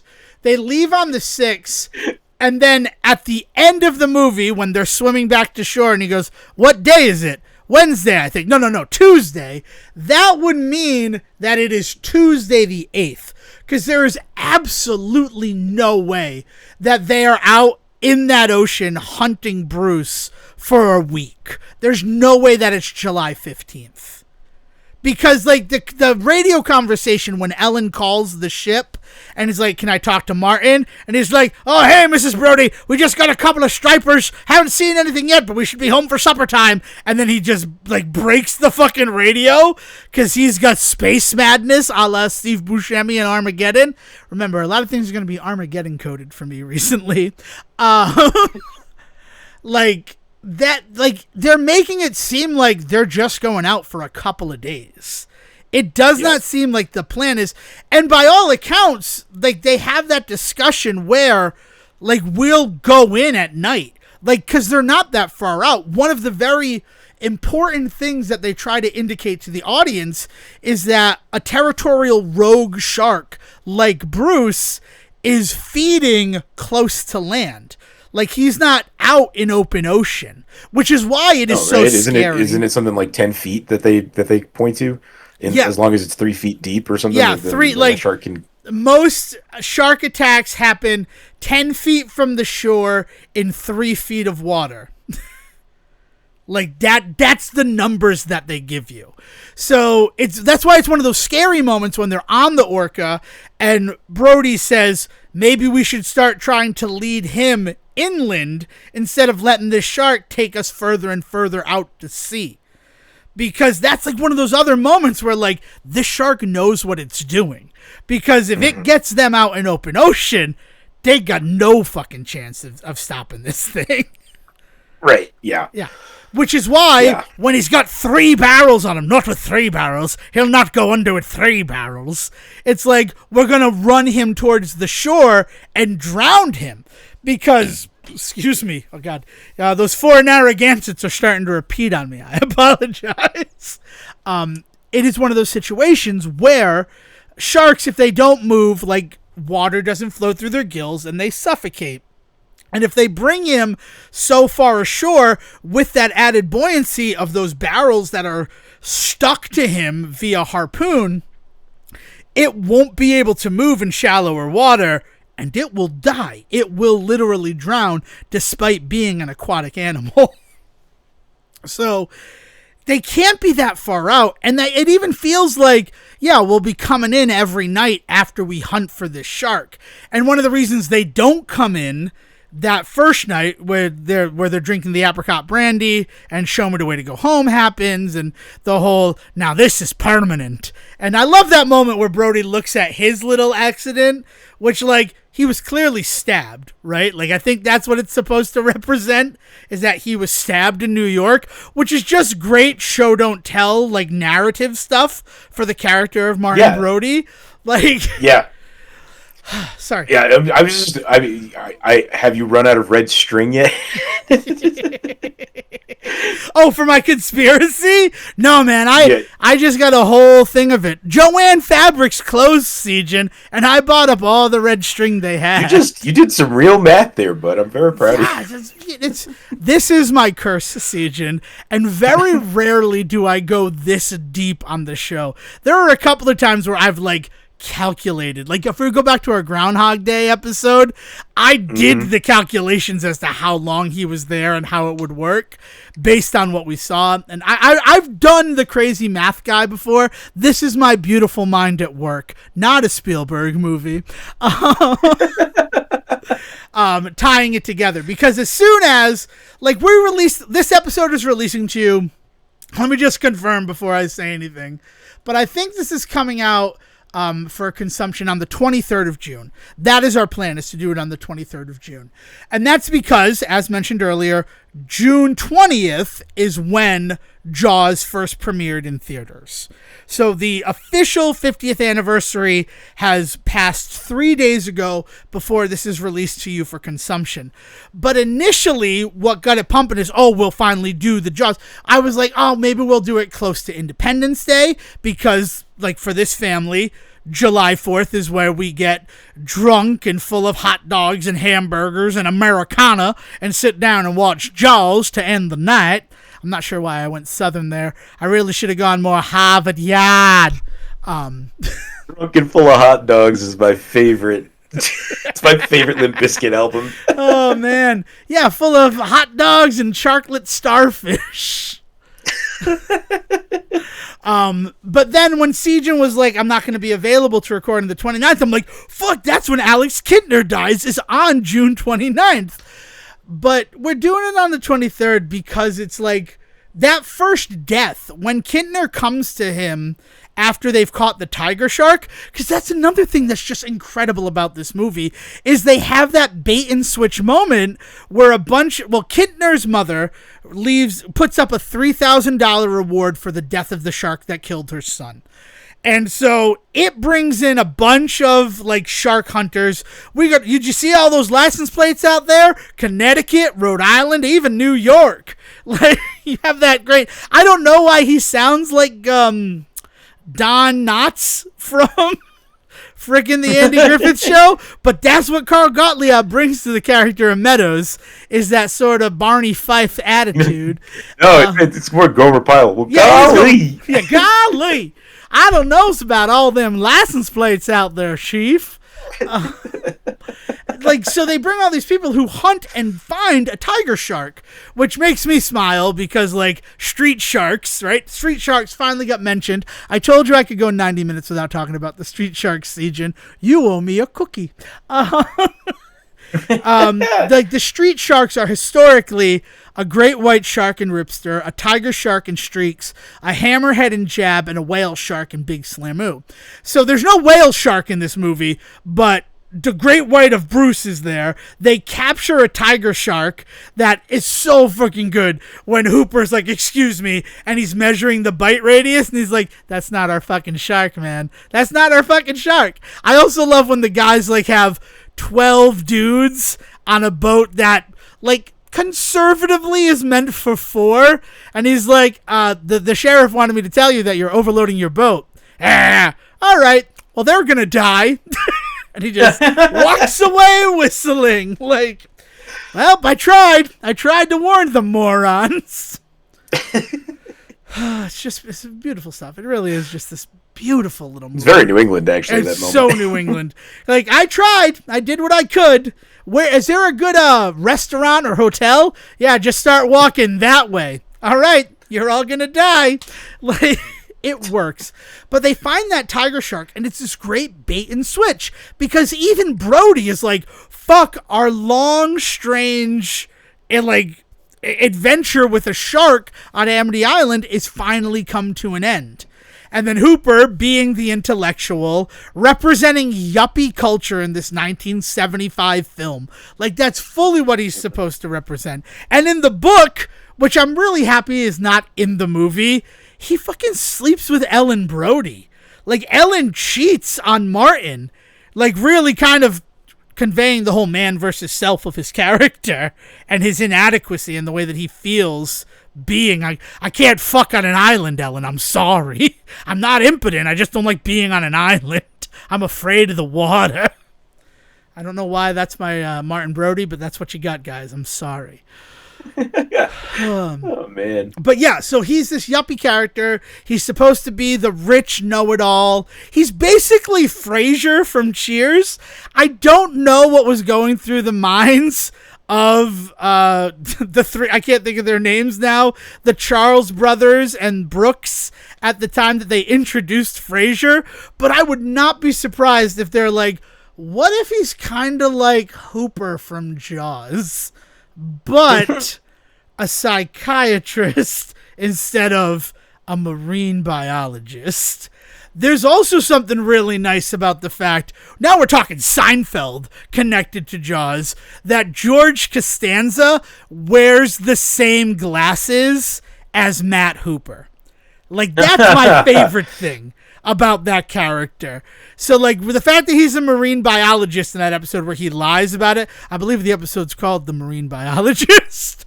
And the whole time he has had very similar glasses to Matt Hooper from Jaws. First of all, I would totally believe that a character like George Costanza goes to his optometrist or lens crafters and's like, can you give me the Matt Hooper glasses? Can you give me the Richard Dreyfuss? Yeah, right? Yeah. But then the fact that he eventually becomes a marine biologist. So that's like what that is. And I do. Because he is meant to be this upper crust. That whole thing where he's like, this stuff's expensive, right? Who pays for this? The Institute? No, I do. So, like, you're rich then? Yeah. How rich?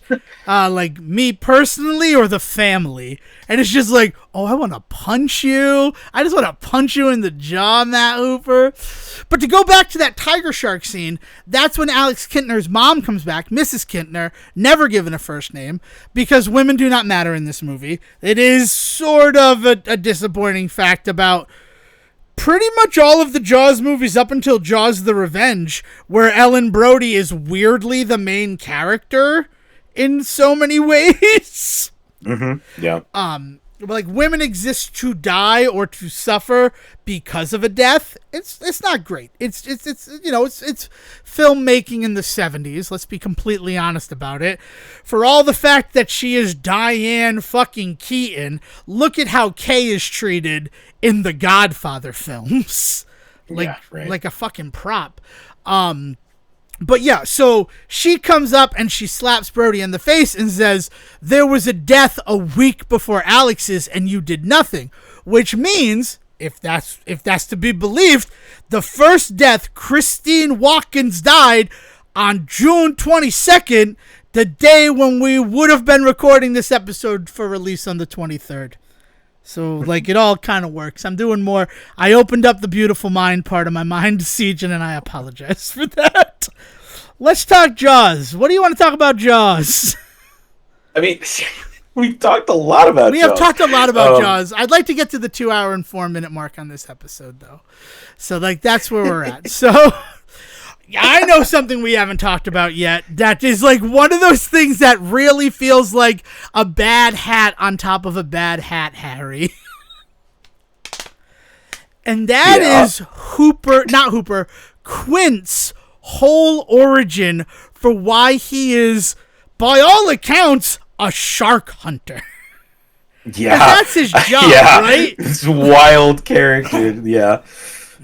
Black eyes, like a doll's eyes. God, Always Sunny, when Charlie Day does that whole speech, just wonderful. But the fact that, so Quint, who's just like kind of this crazy old man character, if we're talking something like Friday the 13th, which just passed, right? Friday the 13th was this past Friday. The fact that it's the 15th of June today. The Harbinger character, like the old guy where they're like, you're all doomed, as they're going to Camp Crystal Lake. That's essentially what Quint is playing in this movie. And it's like, what if the dude who warns you that you're all gonna die eventually becomes your third main character? Because that scene where they're in, like, the common room of the town hall, where he scratches down the blackboard and is like, I could, that, and it is such great Foley work, right? Steven Spielberg could be remembered for nothing else in his long and illustrious career. Hopefully, he is not only remembered for finding and bringing Rachel Zegler to the world with his open casting call for his frankly unnecessary remake of West Side Story. But that's another discussion for another time. But if he were going to be remembered for anything, that sound of Quint's nails on a chalkboard, it haunts my dreams. It is also just so very good. Often portrayed in, like, I think they do a bit in The Simpsons with it, and they do a bit probably on Futurama too. Yeah, they've done so. It is one of the most, like, it's referenced from this film, right? But that whole thing and the speech he gives there, that speech in just a basic horror film would be that guy where they stop to get the gas on the way to Camp Crystal Lake. And I think it's Friday the 13th part 2 that happens, right? I don't think it's the first one, because the first one is Pam Voorhees as the killer. Spoilers for Friday the 13th. Where he's like, you're all doomed. And then that's famously recreated in Cannibal the Musical. Like, that's his character, but then it's like, oh, we're going to hire that guy, and now suddenly you're spending the final third of this film with this guy who was just, like, scary. And I think the part that I liked the most, before we get to his full-on origins as to why he became like the world's foremost shark hunter in Amity Island, Massachusetts. Let's make that distinction important there. Is the fact that he's so weirdly kind to Martin in these ways that I really like. Like, he does not like Hooper. And I understand why he doesn't like Hooper. Hooper's a bit of a know-it-all. And, you know, he has that whole scene where he's like, you have city hands, Mr. Hooper. You've never worked a ship. And then he's like, tie me a boatswain knot, or whatever he asked him to tie. A sheepshank. Tie me a sheepshank. You didn't tell me how long, that whole thing. It's been a while since I've had to prove basic seamanship, which is... I love that line. I know what it means, but I also just love that line coming out of Richard Dreyfuss's mouth. And sorry. But like, so he does not like Matt Hooper, and that's it. But there's that nice scene on the boat where Brody pulls the wrong rope, and he's like, Chief, going forward, just ask me which rope to pull. Like, don't just try to guess. Like, I'm here to help you. I know you're outside of your element. I know you don't like the water. I will try to make this experience as painless for you as I possibly can. And it's such a nice, like, detail for his character, because they didn't need to do that, right? He could have just been as annoyed with Martin Brody because he's a landlubber, right? To use the parlance of the seaman. And... hate myself. Yeah, but I think that I think that he respects what Brody is doing. You know what I mean? 100%. Yeah. Like, I think that's what it comes down to, is that, like, the part of the reason that he hates Hooper so much is because of the fact that he's a fucking putz and he's not really focused on what they need to be focused on, which is killing this thing, right? But he respects that Brody's goal is, like, I'm going to overcome all of this shit to make sure that these people are safe. He just recognizes the nobility in that, I think. Yeah.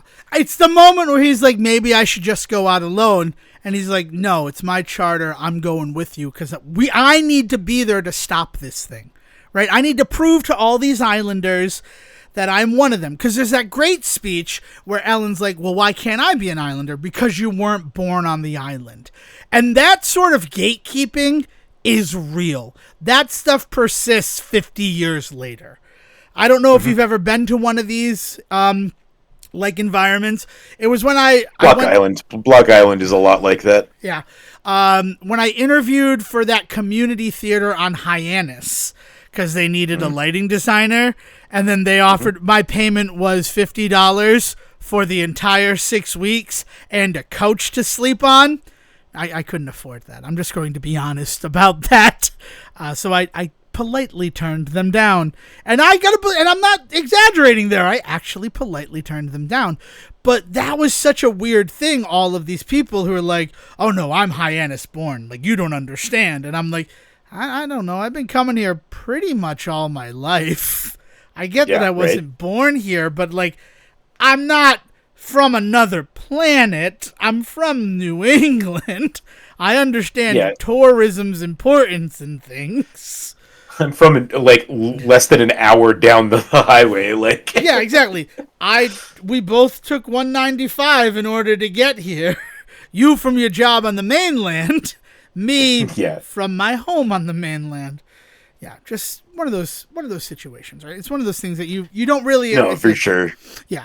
We used to... We had a friend that owned some vacation property on Block Island, so we would go out every summer for a couple of nights. And, you know, you'd always get it from people that, like, you were just the seasonal folk. You weren't the islanders. You weren't the people working there. You were visiting. And, you know, it was in true New England fashion. Nobody was ever malicious with that information. They were just happy to remind you of it every moment. Yeah. That used to really happen with Newport, too. And I don't know if it stopped, but I do remember, like, going to Newport when I was younger, sort of getting that vibe. And I don't know if it's because, like, Newport wants to be a year-round tourist place now, so they've just kind of toned that down. Because you're right, it's never malicious. It's never, like, outright rude. But it's still kind of a turnoff when people treat you that way. And it's like, bitch, we're still living in the same state.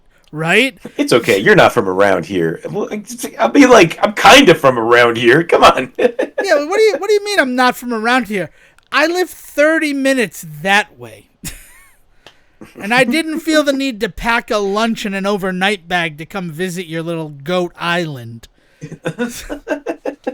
Oh, man, if there's ever going to be an episode that turns the whole of New England against Devin Decker, it's going to be our 50th anniversary celebration of the film Jaws. And honestly, it's about damn time. But yeah, so Quint, I hate that I do that all the time. Quint, we get to hear, they have that great scene of like, I feel my head, that's permanent. Or he takes out his tooth. And the thresher cuts on the leg. And I don't remember the shark that cuts up Hooper's leg. And it's that great scene where they're just like sharing their war wounds. And then it's so well directed. Right? Like, that's the beauty of that scene where they're just in the cabin of the orca having a conversation. Is that he's laughing about the whole, I'll show you this one. This is a permanent injury. And he points to his heart and he goes, Dad, Mary Ellen, she broke my heart. And they all laugh, right, about like how much a woman can hurt you in that moment, right? Even though we're big, strong men, we still have sensitive sides, and women can break our hearts too. And then they're laughing about that, and he makes the joke about the scar that's on Quint's arm, and he goes, "That's a tattoo I had to have removed." And he goes, "Oh, let me guess, mother." And he does that insane Richard Dreyfuss laugh, which I guess we could just call it that Richard Dreyfuss laugh at this point, right? Knowing everything that we know. And Quint just like softly, gently puts his hand on his arm to tell him this is not something that we're going to laugh about. I understand that we were having a good time, but we have gotten to the serious part of tonight's like events. And he tells the story of how he was on the USS Indianapolis, which was one of the naval ships that was tasked with delivering an atomic bomb to the Pacific Theater during World War II. Specifically the bomb that landed on Hiroshima, which I believe was Fat Man, right? Because Fat Man fell first and then Little Boy. Right? I don't claim to be a World War II historian. I know that I'm almost 40, so it's going to happen. I'll wake up one day and it'll be like a werewolfian transformation where suddenly I care about World War II. I kid. And I have nothing but respect for people who do. There's so many still untold stories of the war that was World War II. And thank goodness for it, right? Because World War II movies are excellent. But he tells this story of how he was on the Indianapolis. They deliver the bomb. That's going to be dropped on Hiroshima, ultimately ending World War II, right? Ultimately one of the steps that leads to the end of World War II. And then as their ship is leaving, where they've dropped off the boat, they get hit with a torpedo and they go into the water. That the boat sinks in 12 minutes, which is just insane. Think about how large like a naval vessel is, and it's in the water within 12 minutes. And they're out there, and there's like, I think 1,100 souls go into the water at the time that the boat sinks. 7,000 souls aboard, right, is I think what he says. So like, already from the attack, like almost 6,000 men, like United States naval people die in this story. And then 1,100 are in the water.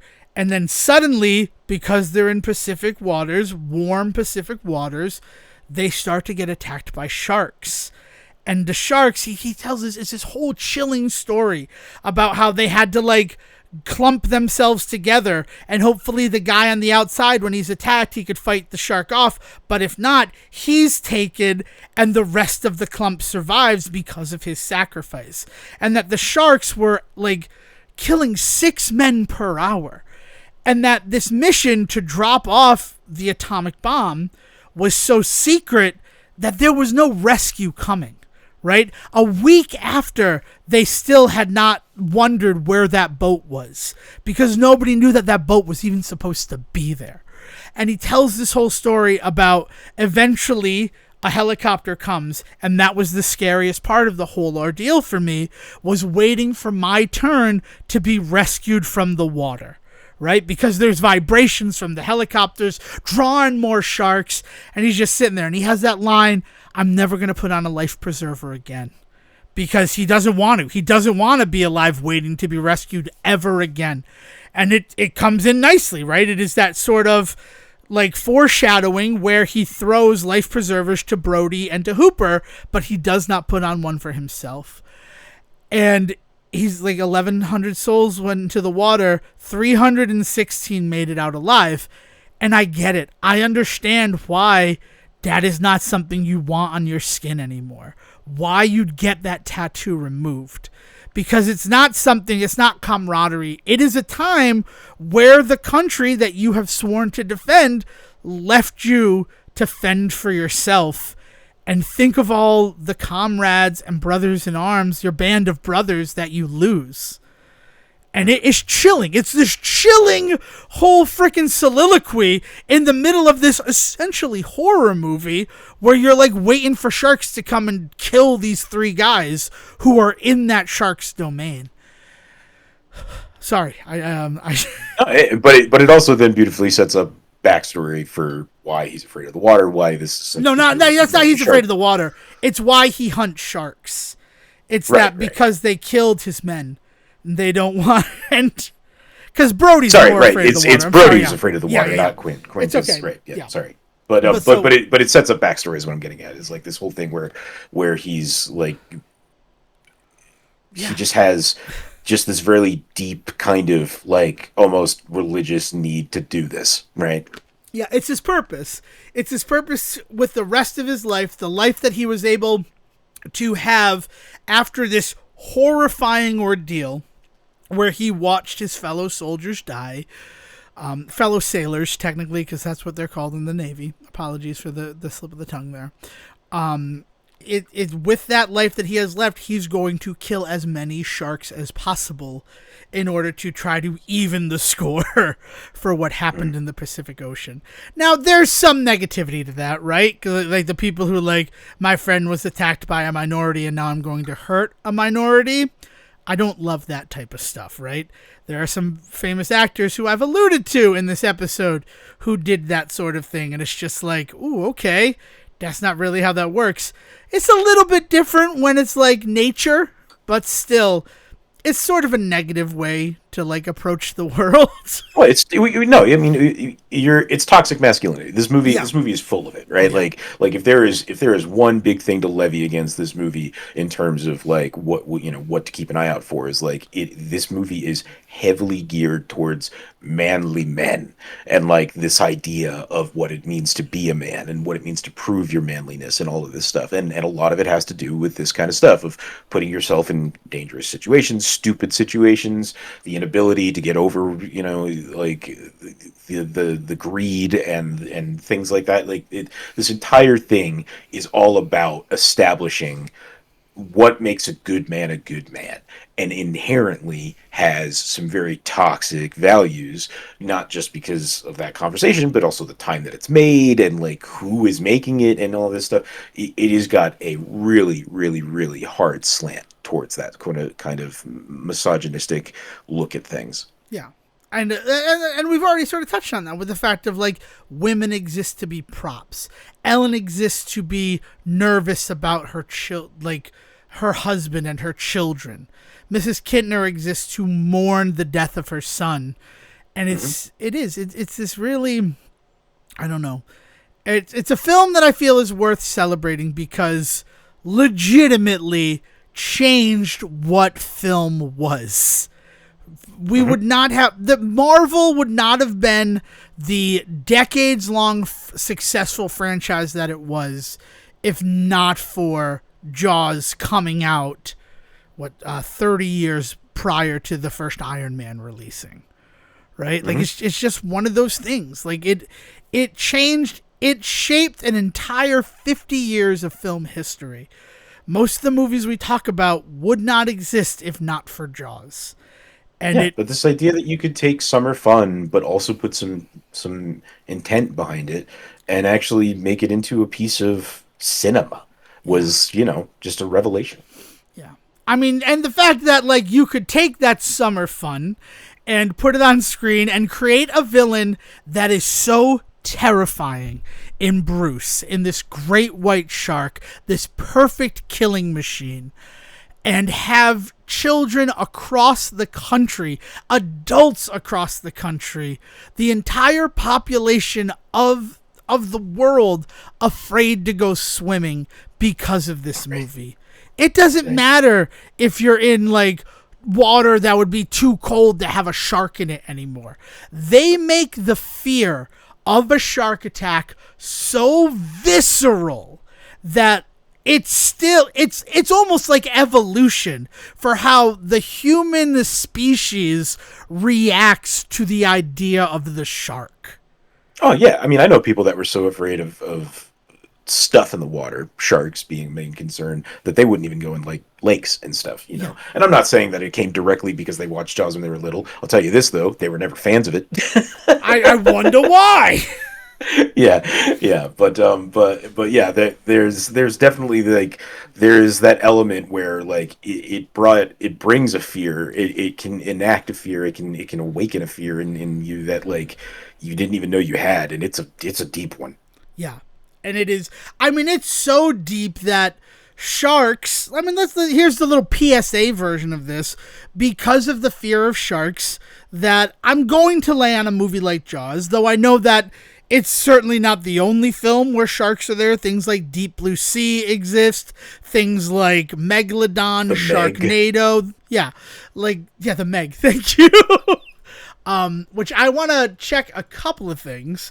When did the Meg come out? 2018, so that's not it. But was Deep Blue Sea, like, when did that come out? Was that a 95? Or is that also, that's 99. Okay, so that one comes out, not really for a significant, like, the 34th anniversary. But it's one of those, I'm trying to think of that. But, like, films like Open Water, right? We're not doing any help in the creative space to this prejudice against sharks. Yeah. And as a result of that prejudice against sharks, which is born from fear, sharks do suffer an inordinate amount of violence against them each year. And it's just a thing to remember that, like, yes, they are out there, but they're just doing what's in their nature. Like, the shark in Jaws is this, like, super intelligent shark. And as Sejan said, there is never a moment where, oh, he ate the Braintron computer that went overboard and it gave him a super brain. Like, that's not the reason why. It's just this sort of personification that's given to him via the script and via the actions that a script is having him make. I mean, when it throws itself onto the boat at the end, it is like so clearly full of I was gunning for you. He baits them out into the middle of the ocean, goes after Hooper down in the cage, and then just throws himself onto the boat to get the other two. It is just like, it is a targeted, planned attack. It is crazy. The scarier part about that moment where he is just like, you are on a conveyor belt that ends in my stomach, which is where we see, that's how Quint ultimately passes away. That's a striking visual. It is scary. It is proof that this shark has been moving with intelligence and planning. But the scene where Brody is able to get into the cabin and is, like, about to start climbing up onto the mast, where he breaks through the window, like, that is the one where I'm like, this motherfucker is gunning for you. This is an embodiment, an avatar. This is the lion you begged God to bring to you to prove yourself, to Amity Island, to your wife, to your family, that you are still a viable man after whatever happened to you in New York City. That is never, like, told in the movie, but there's a whole hell of a lot of, like, breadcrumbs to follow towards it. And that is the moment where, like, now's your chance, man. Like, I'm not going to let you run away. You have to deal with this particular problem before it swims up and bites you on your ass. I don't think I'm doing anything better than that. I worked that in almost seamlessly, Sejin.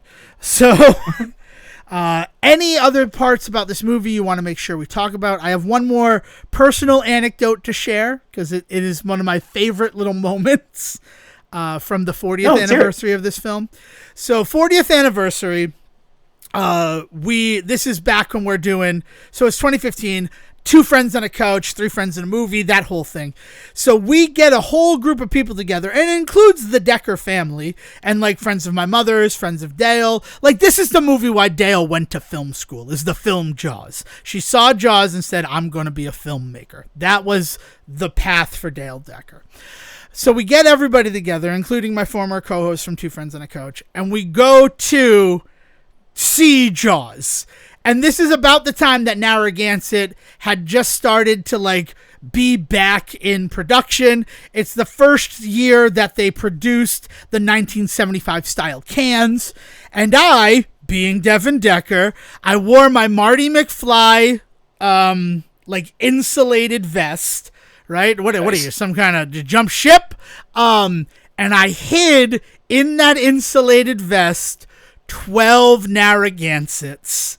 And right before that scene in the movie where Quint cracks open a Gansett, drains the can, and then crushes it, I pass them out to everybody, and our whole row of people cracked the beer in unison with him. And it was like the coolest thing ever. Being in the theater, the magic of cinema that Nicole Kidman talks about, that Jerry Bruckheimer lamented, like, might one day die. We're all in this theater, we're all together, we're sharing in this moment, and then, like, suddenly we became part of the movie. Because we made that Foley exist within 4D. And it's one of my favorite memories of Jaws. It's one of the reasons why I always got to crush against it like Quint whenever I watch this film. And I thank you for having that moment to share that story, Sejin. I do appreciate you, brother. And I appreciate you letting us do this episode, too, celebrating. It's been 50 years. Which, you know what that means? This year is the 100th year anniversary. It is the centennial of the Amity Island Regatta, July 4th to the 10th. Man. Something? Because, like, that's the other thing. That beautifully defaced billboard where the girl is given the big eyes and, like, help, shark! And the shark fin. Like, they're celebrating the 50th year of their, like, island regatta. And now here we are 50 years later celebrating the film that happens in. Also, just one final reference that, like, finally struck me this time, because I recently watched the film. The whole opening of the movie, The Lost Boys, really, really huge reference to when Brody is driving to the beach to find Chrissy's body in the beginning. Right down to the billboard welcoming you and everything. So, man, like, it's a far larger than we can fit into a 2-hour episode of this show to, like, talk about all of the Jaws references in cinema, and all of the service and, like, praise, respect, almost prayer that has been done in service of this film in the last 50 years. So hopefully what we've touched on was fun. And if you're out there and you're thinking of other references to Jaws that we missed, we'll keep the conversation going. We have a Discord. Invitations available wherever we are on social media, which is Facebook or X, formerly Twitter, or you can always contact us at the Say Report. It's thesayReport@gmail.com, and we can facilitate you with an invitation, or we'll just correspond with you via email. And again, if it's for me, Devin Decker, or him, Sejin Sarowick, just put our name in the subject line, and we'll make sure that whatever you're saying is only seen by the Say Reporter you chose to say it to. This is your last look, Sejin. Anything else you want to say about this movie? Now's your time. This is your Jerry Springer's final thought on Jaws. Show me the way to go home. Oh, I'm tired and I want to go to bed. Well, I had 4 drinks about an hour ago, and it went right to my head. Wherever I may roam, on land or sea or foam, You can always hear me singing a song. Show me the way to go home. I think that's your cue, Will. Thanks, Sejan, for this. Thanks to the listener. And I guess just finally, happy 50th anniversary, Jaws and Steven Spielberg.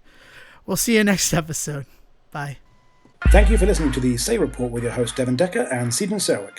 Please follow the guys on Twitter and Facebook by searching for The Say Report, and you can always subscribe on your podcast channel so this is delivered straight to you and you can enjoy it every week. With apologies to your mother, we'll see you next time.